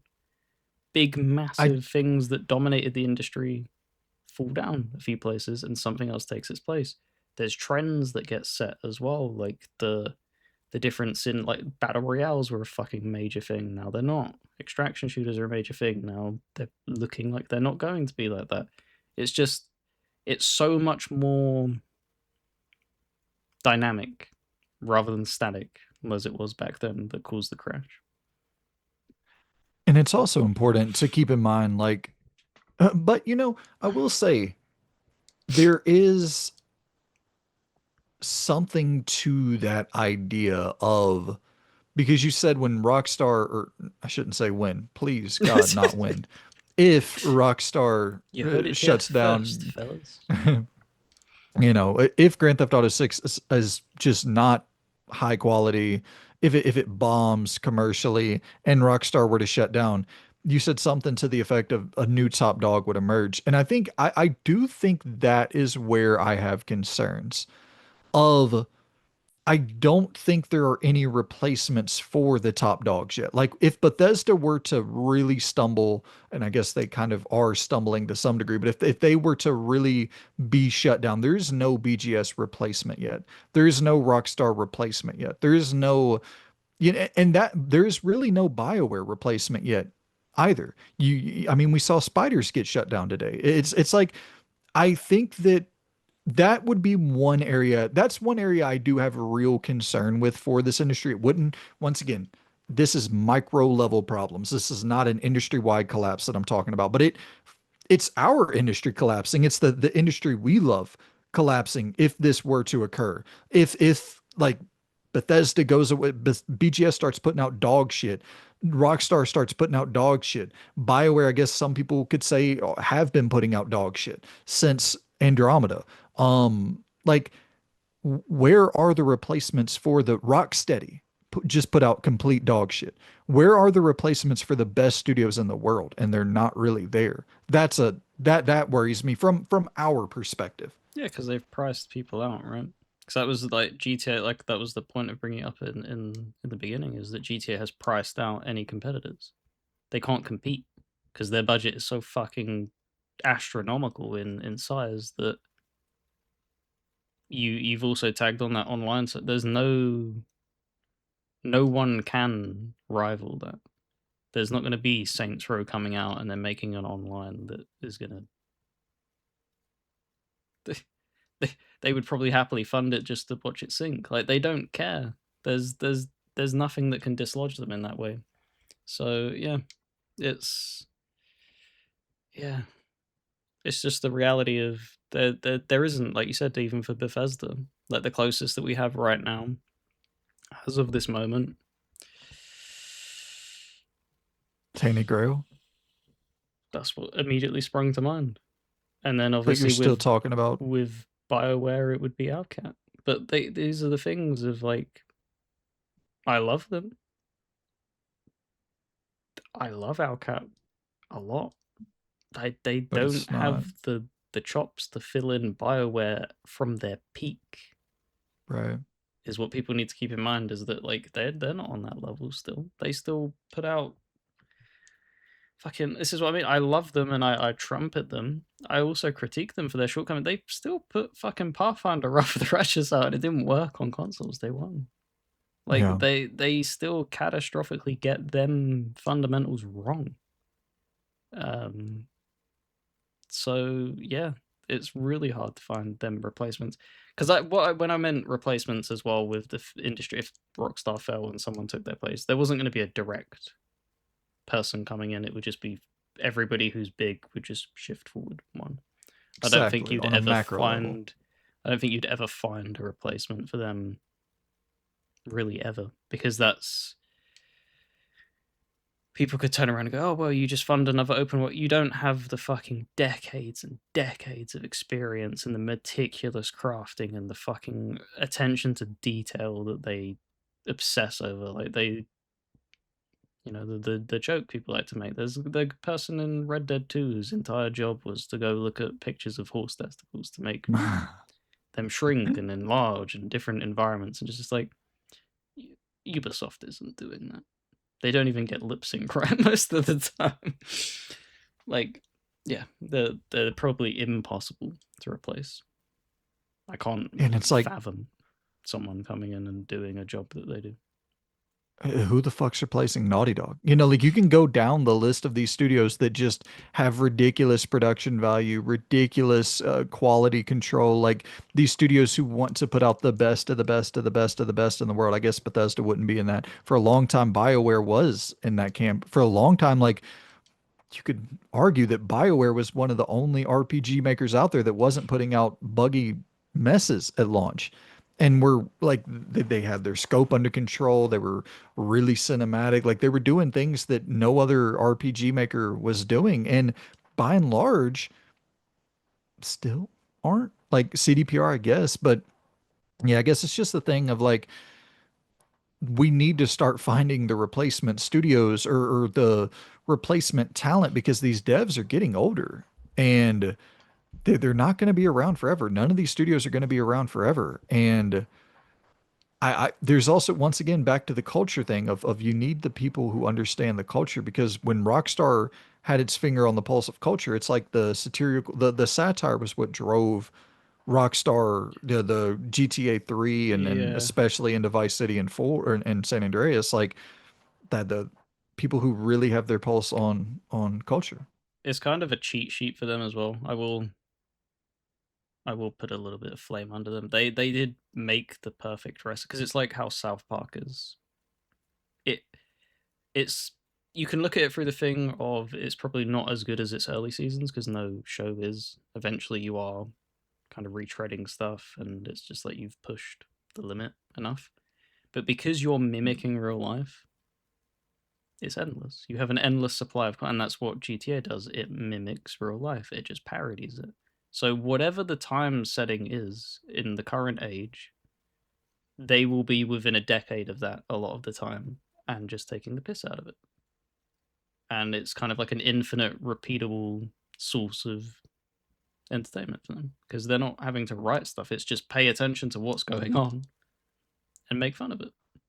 But that's I would argue even harder than like creating because you're taking like look at stand-up comedy. I would say is the closest correlation to that of having a look at the world, finding the absurdity in it, and then mocking it, but having to figure out the lane to take to mock it in a humorous way is like that's fucking difficult, man, because right now reality is stranger than the fiction you could create around it. Like right now, the parody is existence. Oh yeah, How do you create satire for a satirical world? Like I mean, not to get into politics and shit, but it's like when you look at the last political campaign for both candidates, like it's in the US, which is what they're attempting to mock the culture of. It's like that's that in and of itself is satire. it Like I would can't be we unimaginable to literally have happened 20 years ago. You just wouldn't have been able to totally predict it. And it's the I mean, funny thing is as well is that you've not seen the boys yet, still, right? a little bit, not much of it. So in the obviously early seasons and stuff, it was like, okay, this is fucking absurd, a lot of this stuff. And then they started going down and the political route as the story went and developed and stuff like that, as it's pulling from the material. And people were like, they're kind of mildly. Don't get me wrong, this last season is the weakest it has arguably been, but also you're missing the shock factor because stuff that would be fucking outlandishly absurd 10 years ago, it is almost mimic because that's what they said. They were like, oh well, like we you're kind of stuck. Like you can poke fun and laugh at this, but it's happening in real life at the same time, and that's the difficult thing. So yeah, Yeah, I mean, when you're talking about some of these conspiracy theories that have come true in recent years, it's like there's nothing to even write like that you can make funnier, crazier, or more outlandish than it already is. It's I don't even that that would be the job I wouldn't want to have at Rockstar trying to figure out that shit. Like that seems like the hardest thing to possibly do right now. But at the same time, it's I guess whenever you got $2 billion on the line, you better get to fucking writing. So we'll see. yeah. And obviously, like we said, all of that was hypotheticals. It will no doubt be in the 90s. I don't foresee that dropping below that. As as jaded as some review outlets have become, I don't think that they'll be dropping it below the nines for it I don't personally. know. I do not know. I Could you truly do foresee not any of know. these outlets having the balls to go up against Rockstar? Because that is also like you feel like you're. I don't know how their pre stuff works though. Do they give out early copies or is it just you wait until the day? Yeah, they give out early copies, but they usually fly people out and make them play it. Like Kojima, I think Kojima did the same thing. Like they lock them in a perfect We climate will take your phone controlled. off of you. You know, you're not allowed to share the opinion, and we're going to Yeah. make sure that you experience it exactly the way that we want you to experience it. Now, can you look in this stopwatch and Because that's the other thing, Loon, is like Rockstar, if I'm not mistaken, they don't allow footage. I don't think you can capture your own footage for Rockstar games. So like that's going to be a fiasco in and of itself. It's not going to be the same level of Cyberpunk or Crimson Desert or something no? like Because that they've where always done it. If that's the case, so it should be. There's going to be people obviously complaining about it because obviously the industry has moved on to we don't trust you. Like it's there's sketchy. people who Yeah, trust Rockstar, sure, because they've delivered quality after quality. You could argue that they get the benefit of the doubt, but as the consumer, time and time again, like you've just been lied to. So therefore, you exactly. need to have evidence. So Yeah. there's going to be skepticism around that. I'm curious, man. Like, I'm curious, are they going to allow footage for the first time? Like, I kind of doubt it. And I think there should be backlash over that. Like, I think that there should be, fans online being like, why the fuck can IGN, GameSpot? Like, I understand not giving access to, I don't think they should be bringing in bullshit outlets. Genuinely. Like, this is probably my most gatekeepery gamer take, but I think a lot of these outlets should not be fucking reviewing games early. It's crazy, man. That the standard is so low for Metacritic. You go through some of these sites and it's like every single game is a 95 or a 93 or a 65. Like people either want the absolute highest end or the absolute lowest end to generate and it's like that's not a actual fucking trustworthy review outlet to even give a code to. That's fucking playing the SEO game. Yep. I don't want to open that kind of worms because I get very passionate about review scores of how fucking stupid they are for me personally. Because I It, just feel it's such a flawed the way it's handled. Like you said, it is just there's no consistency in quality. There's very little nuance for a lot of reviewers. A lot of the time, it feels like you're just saying shit. Like I said in the beginning, of like some of the stuff is just provocative because they know that a lot of people aren't going to read the review, but you will read the headline title, and it will catch your eye, and then you'll get backlash off of it. And because it's proven to work, we've both been on the end of that. There's no doubt been a title where you're like, what the fuck? Where you read it totally. because it is meant to be that it's proven to work. It's why news papers always have the big bold shit and it's always fear mongering and always painting things in a negative because that's the thing that will get you to react. And Yeah. with a product, obviously the point of it is to sell it. So either if it's ever so slightly subpar, it's more than likely they'll lean on it just being shit rather than giving like a balanced thing because they have no obligation to sell it. But if it's a masterpiece and stuff like that, it's very difficult to add nuance to that as well because then you'll have people hunting you down with pitchforks if you ever so slightly critiquing a game's shortcomings. I think you touched on what was it, Saros and stuff like that of them going in. What was it that you mentioned? Well, IGN gave it a 7, Mm. I think, if I'm not mistaken. And one of the reasons was because the reviewer was like, this 30-minute runbacks to get to a boss fucking suck. And they gave it to a guy who obviously didn't like the roguelike structure to some degree. And I aligned perfectly with that review. I don't like roguelikes either. So that review was very useful to me. But a lot of people are like, oh, you fucking, you got the anti-Sony bias, or you got like all of these stupid fucking things, or why are you giving a review to a roguelike game to a guy who doesn't like roguelike games? It's like, well, that's the point, right? Like, why not give a code to somebody who doesn't like the genre and see what they take? Because there's going to be a lot of people on the outside, like myself, who are like, I hate roguelikes, but I kind of want to play it to see, like, is it going to be a roguelike that is enjoyable for non-roguelite enjoyers?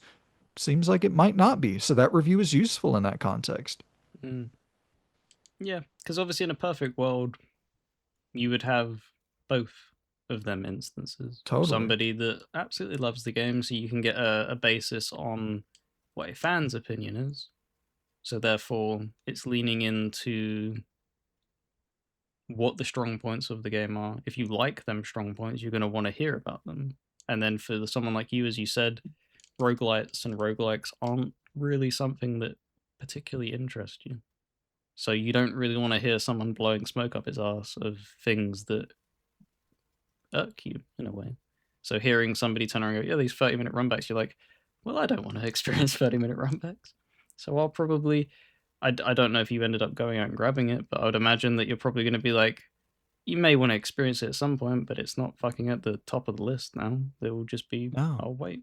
Especially for what, that 70, isn't it? So, $70. I'll never pay wow. $70 for any roguelike, I don't think. But that point in particular that he drove home about 30-minute runbacks is like, I don't want to do that. It feels like that genre is designed intentionally to waste your time. And it's like, I just have a major fundamental, like me in that genre, that core design philosophy of designing a game to take up as much time as possible. Like that is so, if you're going to consume a lot of my time, I want to be seeing different shit. I want to be experiencing new story arcs and new characters and new environments. And like that, yeah, this is probably my hottest take, period. I think indie games should be like 5 hours, 6 hours. I don't think to stretch out into those hundreds of hours or even dozens of hours, there's usually some budget attached to that that justifies why it's as long as it is. Oh wow, I'm experiencing a totally new environment. Oh wow, this new cast of characters that I'm interacting with. Oh wow, these new abilities that I'm unlocking that I've never fucking seen before 20 hours into the game. Like you got to justify that length with, for me personally, with something that is like compelling me to go forward, that is new, not just redoing the same shit I've been doing. But once again, that's why, like you said, it would be great to have somebody who is reviewing it who also just loves roguelikes, because there's, hundreds of thousands of people who love roguelikes. Yeah, exactly. Probably And it's always about millions. balance. It's always about balancing that.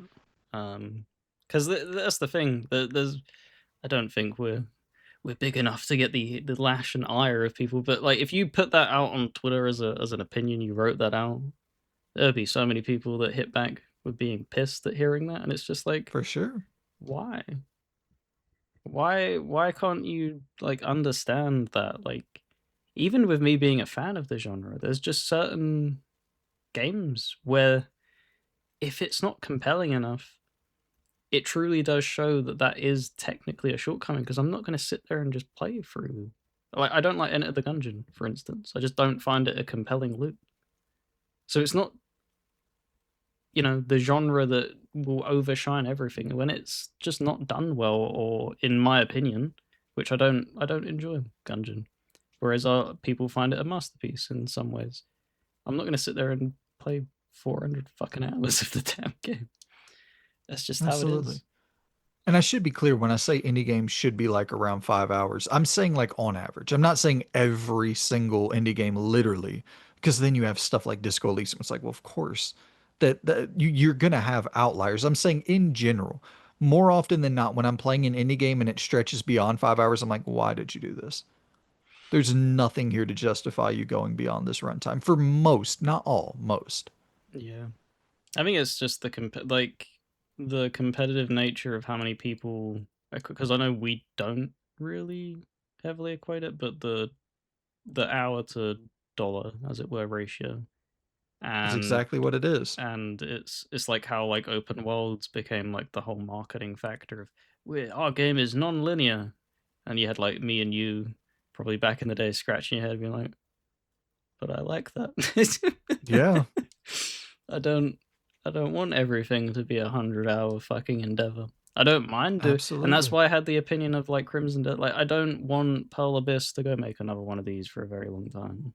Just keep doing what you're doing with that, and just you have a fucking winning formula. You don't need to sell another game. It's fucking gonna keep selling. You can easily insert content in there. You've conditioned your player base to expect updates as well. They're sticking around. It's unfucking fathomable the level of players they still have of that. It's like it's still over 100,000 a month later for a single player game. That doesn't happen Mm-mm. really at all. Um, No, so yeah, you don't need to like pump them out.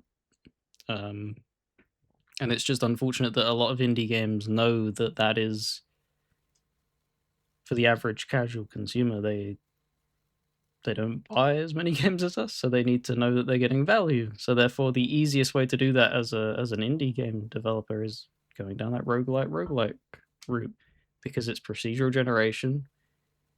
That kind of helps. You have a smaller man team. You have the computer building, the map layouts, and seed generations and stuff like that. You're not having to do that manually, and you can focus on the actual moment to moment mechanics. It's just there's so many of them. And for every Slay the Spire 2, you probably have like 1,000 indie games that get buried. Because I remember totally. Valve being asked, and I think they gave a statement back fairly recently, unless it was something that was resurfaced recently. It was one of the two. And they were asked, like, how do you make your game successful on Steam? Like, what's like the formula? And it's just make a good game. It sounds so stupid, but like, you just make a compelling game and it will sell via word of mouth more than any marketing budget would for your indie game. You just need to make something that is enjoyable and fun. I don't know about that. You don't think so? I don't. Because I the think majority of obviously that. indie Go games ahead. obviously get buried, don't they? And it's But that's because the they thing. just fall short of stuff, and they But may put money into stuff like marketing budgets where they probably shouldn't and stuff like. I don't think a lot of them need to go to events again and again and again. Like I place it in there th once and just let it circulate a little bit on its own. so I think that the indie games that are primarily getting buried the most are the ones without marketing budgets at all.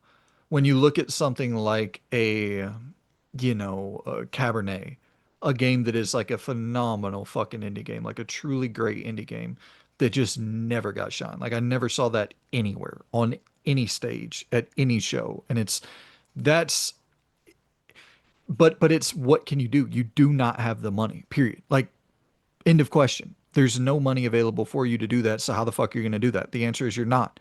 And so your game's just going to get buried. And, it's, But it still I was. think that, It would have been a very very very small budget, right? Very very paper thin budget for that. You have to imagine. You've stumbled upon it. Even someone as small as you, I can guarantee you with your coverage of it, you at minimum shifted 5 copies on because I bought one, and I know a lot of there was a few people in your comments that said that they bought it, and that is the power of it. They don't need to sell millions. Like that's 5 extra copies of somebody that then, for me, you've passed that on to me. If somebody asks me about a vampire game when I get around to playing it and I enjoy it, I will then pass that on as like a record, and that's what it is. It's just as long as you make a good game, the power of word of mouth really is powerful. It's not going to get you to Slay the Spire 2 levels because that's the difference, but you can still be successful. right. Well, I guess that's the thing, right? Of determining what successful is. If successful is making your money back, then sure. It's the thing of you, you have to get awareness on your game. If you've put, you know, $500,000 into a game, you have Yeah. to section off some of that for marketing. You have to. If you've put $3,000 into a game, it's a totally different thing. Hmm. It's like, all right, I fucking blew this month. I make $20 an hour. I blew an entire month's worth of my income.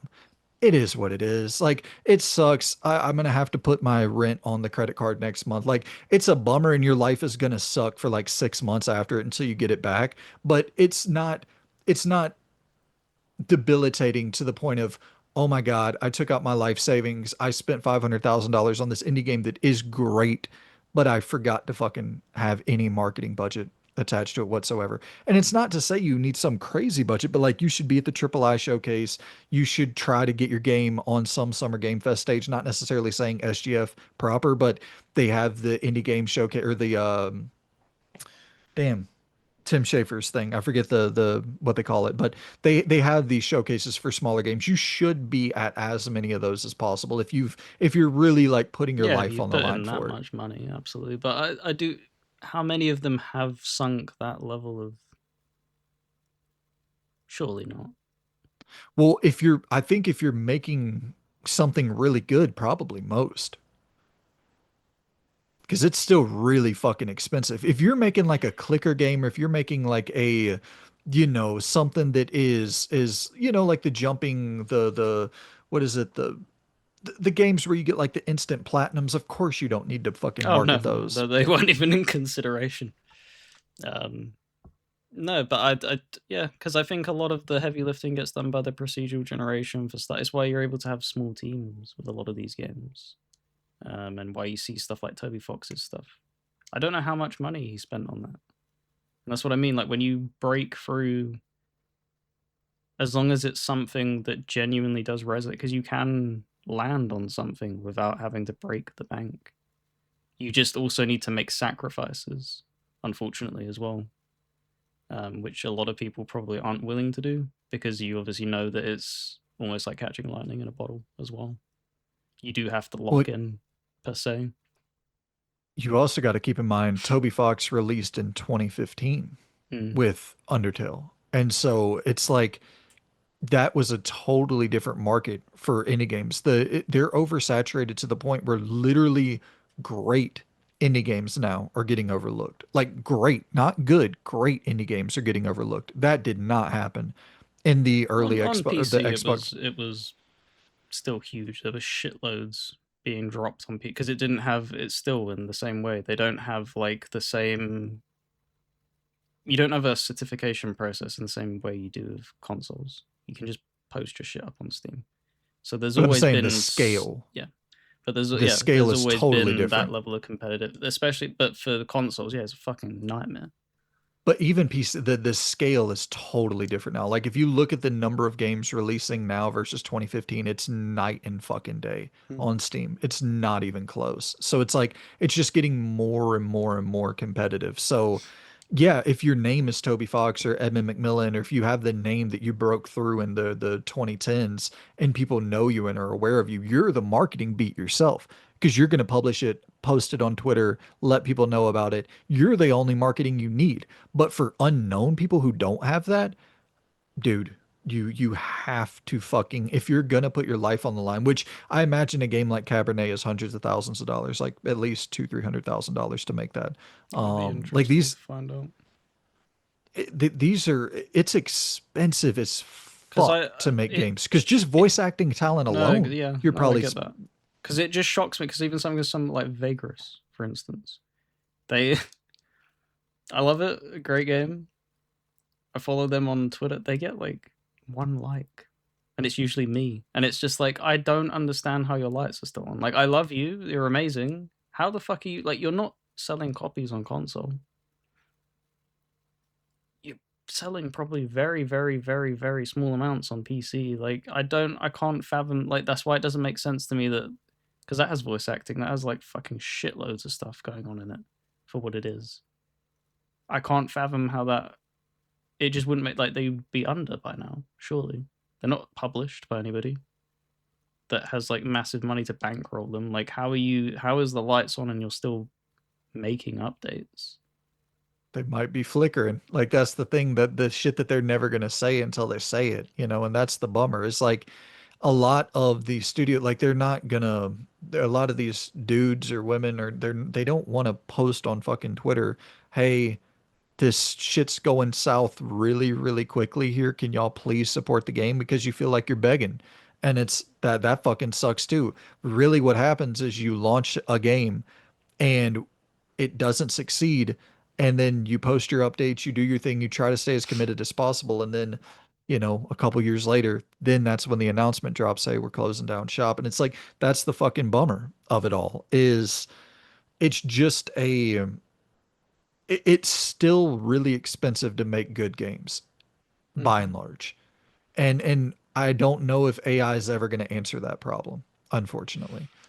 It'll help. It'll help small teams, and I think people need to be more open to allowing it to help small teams. But I it's don't. it's never going to be the answer. No, I don't think because the procedural generation is that's very similar. Like it, if you're doing like an indie game, that takes up a lot of manpower, and they're still struggling to tread water. So it's Totally. just going to be another tool of that. It will help paper the cracks of certain stuff, but you're still going to need to do stuff and stuff like, and the budgets are still going to be massive because you're probably going to start Absolutely. seeing as well. They're going to start charging fucking money for these AI tools. Shit ain't free. Like they're going to start ramping that up. They got to make their money back in that way. It's not charity as well. Yeah. It's the indie space is just I can't even imagine, man, how fucking scary that is. Like for the people that are really out there trying to risk it all to get noticed, it's like holy fucking shit. Well, That is it's like horrifying. trying to start up a brand new YouTube channel in a similar way of like you pumping in the money if you want it, if you're trying to like get it off the ground. It's not obviously the hundreds of thousands stuff, but you're still having to sacrifice time. You're sacrificing your money and stuff like that. Like it's just rough, and it is so saturated to the point where it's almost impossible to break through. The saturation part is definitely true. The money is the only kind of separation there. It's like you can start up a YouTube channel now with just your fucking iPhone Hmm. and make shit that is amazing. But like the the saturation is no doubt But true. the like Like you it said, we got iPhone. That's still you still have to have a high quality device that's still expensive as but that's well. something you would have already had. But that wouldn't have you wouldn't have bought that for the creation of your YouTube channel. And if whatever phone you have would have been good enough for creating YouTube videos at this point. Yeah, to a degree. Yeah. Anything else? I'm straight, man. Um, we obviously Did you want to have do the the game thing. I can't remember what we ended up yeah. landing on the name of it. Did we land on the name? Who's a I better don't CEO? Or remember. whatever the fuck it was. Uh, Um, right. I'm gonna pause this while I get it up. So all right. one moment. All right, we are back, and we are back for the battle of what was it? Acclaim Entertainment versus Apple. Fucking wild, the Wild West. Um, right. So as you can see up on the screen, if you wanted to go look at Open Critic for me to make sure, because Okay. I've never used the site, and there was two different numbers, and I don't know if I was picking the right number, so I just want to make sure that it is the right number. But what came away from, and it might have also updated, but Mouse PI came in at 81 and Saros came in at 89. Yep. I think yep, that is correct. So, as everyone can see on the screen, as we broke down, it's going to be tough to, the eights are going to be the same points with 3 points. It's where you're going to be landed. You're basically the way to win the game is intelligently using your debuffs, but also grabbing the eights that are going to win Game of the Year awards um, as well, because they're going to be 3 points each. And then obviously it also helps if you get a 90, as that's 5 points. But so we're technically S- both sitting on 3 points at the moment because So this is Sarah's really a game that you like build long term yes, for yeah. yes. Because it did have me worried there a little bit because I think Saris originally came in at like 90. Was it 3 or 1? And then IGN with the 7 And I was dropped like, it. oh my god, I've been bodied immediately. And then the other things started rolling in, and that I think that's a good indicator because I've never used the site prior to that. It's a good indicator to probably let it settle a few days because there was something else I remember getting posted, and then the review scores started to slowly trickle down as well. I think it might have been Mouse PI itself, where it come in a little bit higher and then steadily settled. So we will keep that in mind to not record one of these on the day like the review embargo things drop, and maybe let it settle for a few days. Perfect. But you still technically won the month of April because you got an 89 and I got an 81. So you got May's games to pick from. And So I get first pick now. Is that yes. correct? Yep. Oh boy, you are fucked, my Yep. friend. I think I'm gonna get bodied. There's not even, I mean, there's not even a close second. Would you agree with that? I I mean, mean, yeah, I you guess got I'll to go pick ahead and pick it. mixtape, right? That's what everyone's hoping for. Yeah, I mean, I'm picking Forza Horizon 6 by like a Yep. country mile. Yep. I really banked on the indie love, and it fucking blew up in my face. Forza Horizon 6. Yep. Yeah. So, ooh, for next year, that might be a good idea. We could also do a prediction as to what we think the the score would And get be. points for that as well. We Yeah. can do that now. Should we roll that out?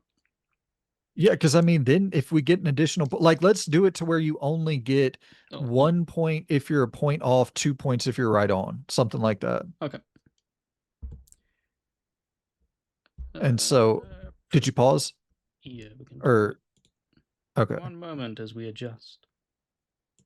Okie I got dokie. my, So here is the additional rule: is predict the score after selection as to what you pick, and if you land exactly on what it ends up getting as an open critic score, you're going to receive 2 bonus points. And if you guess within 1 point, so for instance with Saros, if you would guess 90 or 88, you would get 1 point.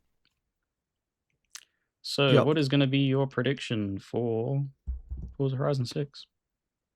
I am going to lock in a flat 90. That is so safe. Flat 90. Forza Horizon 5's at a 92. I think it'll probably be a little bit lower. I'm already seeing a little bit of consternation amongst the fan base about the visual quality. I think that's going to knock it a little bit, but it's just harder to create. Once again, back to that Grand Theft Auto 6 conversation, it's going to be harder to create densely like detailed environments and buildings and all that opposed to more open space. So Japan's just going to be a harder setting to capture tonally, aesthetically, visually. So I think they might run into some problems there, but I don't think it'll be enough to really do much harm. I think it'll crack in 90 with just excellent in terms of the technical prowess. The performance is going to be great. It's going to be bug free. I would imagine the driving is going to be excellent. So it'll be enough to crack in that 9 range. Oh dear. I think it only really realistically leaves me with one release that I'm comfortable.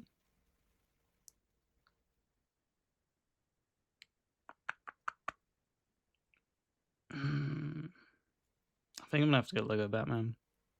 I Yep. still don't have faith in 007 First Light.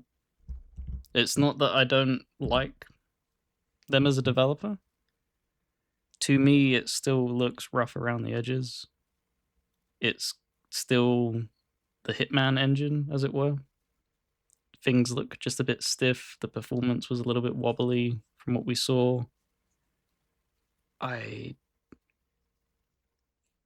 I think it will scratch itches for Uncharted lovers, but I don't think it's going to hit the same heights. I just don't see it, unfortunately. Yeah. I think that the technical issues are going to be what holds that back from real high highs. It's I assume that's not going to launch completely polished in the way that an Uncharted would or Last of Us or whatever the case may be. And they run a real tough problem where IO they're known for Hitman, and then they have built up a fan base that wants more Hitman. And if this is not delivering more Hitman, that's a problem. But then you have the 007 fan base who wants something more akin to Uncharted. So if they're not delivering that, then that's a or problem. anything at So all. it's We've not had anything since the 360, right? There's not been a since the single. fucking 360. The last thing would have been Bloodstone. And you're talking about a franchise that is so prominent in the game space for decades and decades, and then just nothing for decades and decades. Okay, score prediction.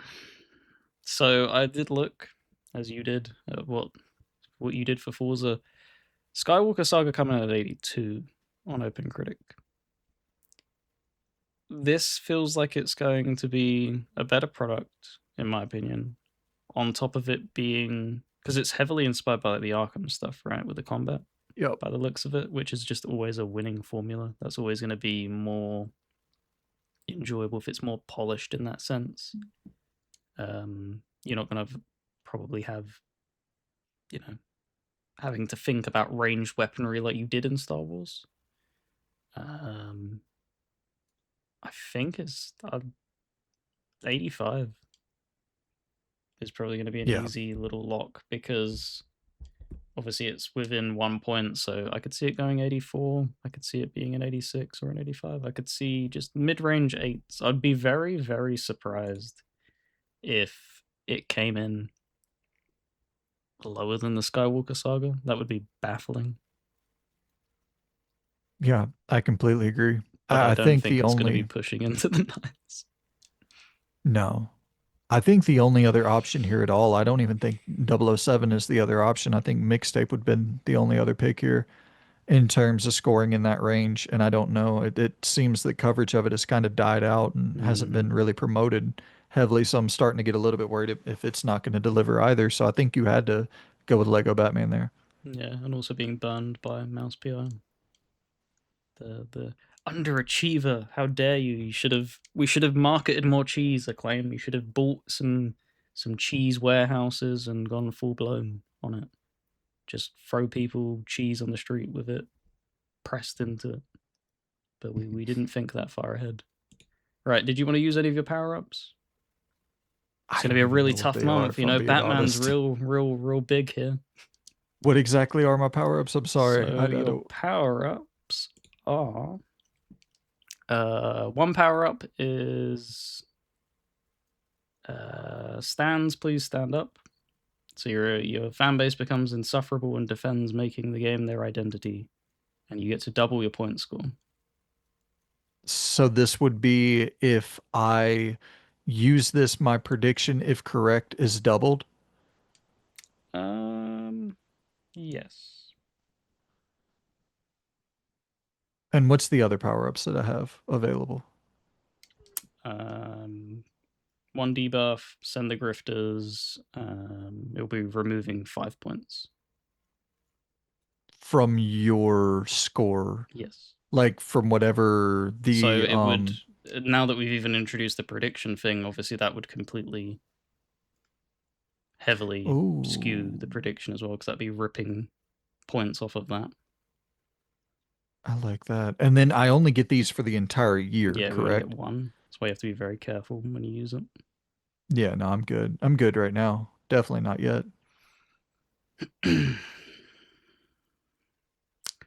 What's June's release schedule looking like? It looks fucking drastic in June. June releases. June gaming releases. I should have probably wrote this down beforehand. So right now, the biggest game releasing in June is probably The Adventures of Elliot, The Millennium Tales, Dench Attack, UFC 6. And that's about it right now, man. This has not landed well for me. Gothic 1 Remake is also June. I don't think that's going to be moving the old needle. Definitely not. Uh, yeah, I won't employ that just yet because it would only be because you want to not only be robbing your points off, you want to be propping that up in preparation for being able to steal a fucking massive hitter the next month, like as a double whammy. So Yeah. dinking your thing, and then if GTA was releasing the month after, getting able to pick that as a first thing. So Yeah, I think I'll sit on it. you said, what was the one that adds points? Exactly how does that work again? It says it doubles your point score. So whatever it So ends up landing as a score, it will double it. wait, so you're saying if it's a 90, it becomes 180? Yeah,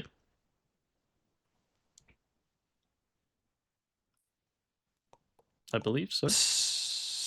Like 180 out of 100 on Metacritic? Yes. So you're doubling it. Do you think that should be nerfed a S- bit? Yeah, because then that would put me up, or whoever used it, that would put them up by an additional 9 points because you get a point for every 9 points you're ahead of someone, correct?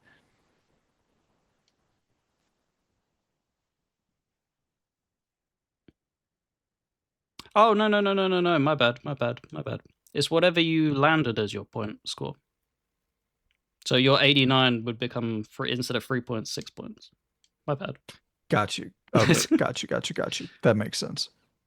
was like trying to pull myself back and being like, "There's no way I overlooked that, right?" That would be brutal. Let me make sure that that's 100% clear. Double your point score received from Bro, you know what? OpenCritic.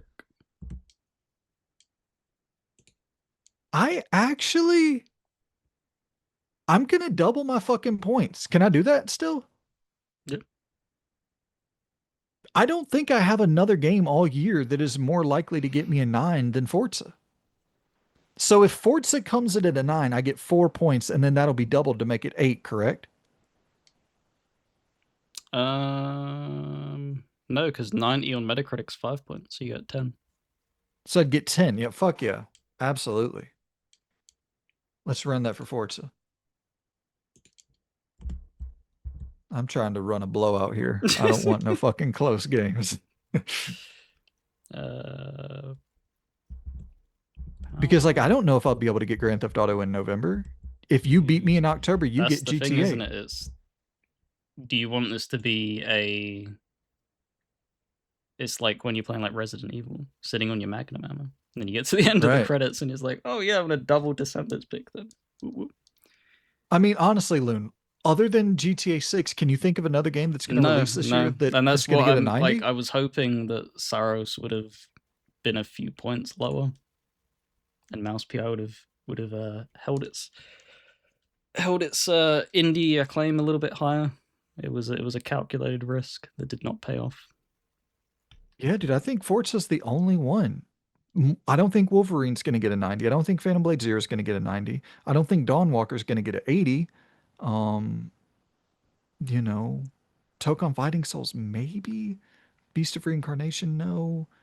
There's not a lot, man. So yeah, I'm going to use it on Forza right now. Obviously, Control and Fable and other games are going to start slotting in, and maybe a couple of those will get 90s. But even Control, I don't see as a 90. Fable, I'd love it to be a 90, but I don't know even about that. I think Forza's my best bet to go ahead and take it right here.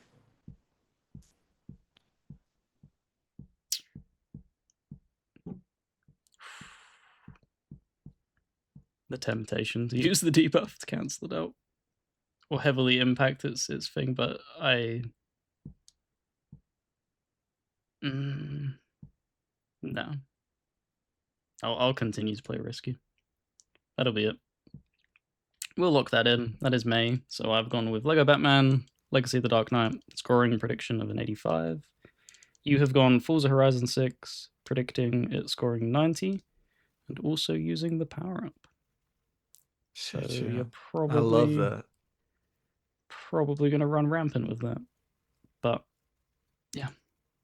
I think there was one game that we did where it was the draft thing that I walked it fairly easily. So it's about time Karma came back and slapped me in the face. I Um, got a I got a proposition, if you would agree to it. For the next time we run the game, how about we put 5 games in a wheel? Spin the wheel, or we'll do let's do 7 games in a wheel. We spin the wheel twice, and 2 games that it lands on we cannot select.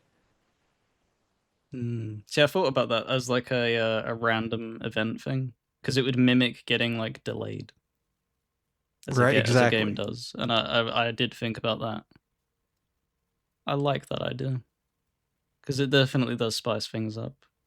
For sure. Or we can use it as another like buff thing where we each have one wheel that we apply for the other user. You know what I mean? To where like we force the other user to use the wheel. Something like that. I don't know. There we could talk about that offline, but there I think integrating the wheel. Wheel, I love whenever wheels are You love the included in wheel. games. The wheel didn't back me up with cheese though. I got like fucking blew up in my face. God damn Oh it. man. But yeah, I did it because I remember when we were speaking about it as like a concept for the game I did, there was a ton of buffs and debuffs. So I'm So glad you many. did bring it up because I don't think I shared them concepts with you. So you thought of that yourself. So great minds think alike. Yeah, I think I needed to see how the buffs sort of played out Mm. to understand like the implementation of how we could use them. But yeah, I think that'd be a dope ass way to, not saying every month, but yeah, like a random occurrence to bring that up or to use it as a debuff or however you want to roll it out. That there's a lot of fun ways we can continue to implement things. Yeah, you could get so creative. I know this is gonna sound morbid, but like tying it to like real life. Spiders sadly shutting down and then activating Mm, a cancellation pick. So you cancel a game in the upcoming month, but it has to have occurred in real life. damn, Something like that's that. If a brutal. delay if a Yeah. delay comes out of something and then it's like, well, you have the delay active now as like a it's like the Hunger Games thing where like things get activated throughout the game. They're not there from the very get go. Like a condition has to be met. I just thought about like, what if something does get delayed? Like, what if Forza gets delayed a month? What happens? I just lose that month. That is the risk. That's the game. That Yeah, is I the love risk. that. Yeah. Fuck yeah. I didn't even think about that because Forza, I mean, it'll definitely, I don't think it'll get delayed a No, month, but what did you pick? You picked Lego Lego Batman. Batman. That's kind of one of those one that's close to the end of the month already. That could be one that gets pushed. I don't think so, but Don't tempt it. Don't give me back to back bad juju. I don't need it. because I didn't even really consider that because mixtape would be another one that I'm like, nobody talking about it. No real marketing lead up. Like, is that about to get pushed? So yeah, you got to think about a lot of different factors here. Hmm. Yeah, absolutely. But I do like that adding more buffs and debuffs as the game evolves and stuff like that. Because it's always tough if you're rolling it out for the first time and then having shitloads of criteria. It can just be Hmm. overwhelming. Naturally, adding it over time does make more sense to me, at least. Yeah. And just So, stipulations in general. It's like you start off doing a singles match, wrestling match, one opponent versus the other, and then it's like, oh, 3 years later you're fighting in a cage. So yeah, you're always gonna add shit. It's fun. yep. So there we go. That was the update. I have lost the month. I am not the better CEO as it stands of right now. That goes to Mr. Roguelike himself. Very much enjoys the genre, I've been told. Oh, Brandon Apple. You have your yeah, you do. You have your pulse on the culture thing, like you said. You had the feeling and you went with it. So you There definitely was better at your job than Herman Holst, clearly.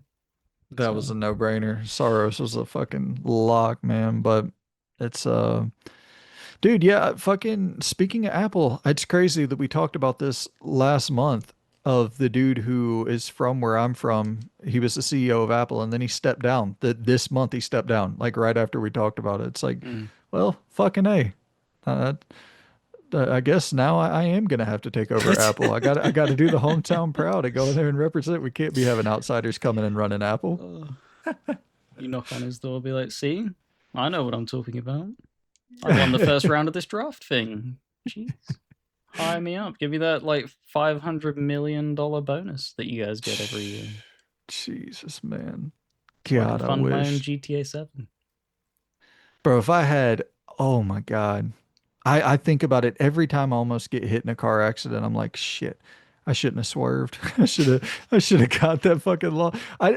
This is totally random, but I almost got hit by a fucking ambulance recently, and it would have been a nothing burger incident. Like I wouldn't have been harmed at all. They were in the lane right next to me and they swerved over into my lane. It was late, like 4 in the morning. I was coming home and they were obviously fucking exhausted at that point. They'd been probably working a 12+ hour shift and they swerve over and it like almost clipped my car. I drove off into like a ditch, but not into a ditch to where I could have had any sort of lawsuit or like I just came to the side of the road and I was like, motherfucker. Um, but you it's just instinct to to save yourself in that scenario. Like Yeah, it's just instinct to yeah. So, but it's not worth a after calculated risk. every time after you do it, though, you're like motherfucker. There goes payday. Yeah, but anywho, dude, I appreciate you, brother. I gotta hop out of here and get in the shower and head my ass into work. But this has been a fucking blast, dude. Yep, as always, if you somehow stumbled upon here before Brandon's channel, make sure to check out the description where his channel will be linked. He does amazing solo stuff. You've been riling up the PC fans. So if there's any PC fans here, go check out his takes that you'll no doubt resonate with. I don't even. It's such agreeable takes. Like it's such mild. No, Never once absolutely insulted the no, fandom. It's like what the fuck. absolutely not. Get out of here, you console scrub. So Um, funny, man. And yeah, if you want to join a Discord with like-minded gamers such as yourself, pop a comment down below and I'll hit you back with a link. But other than that, we will see you next month. And thank you very much for watching. Absolutely. Appreciate you guys.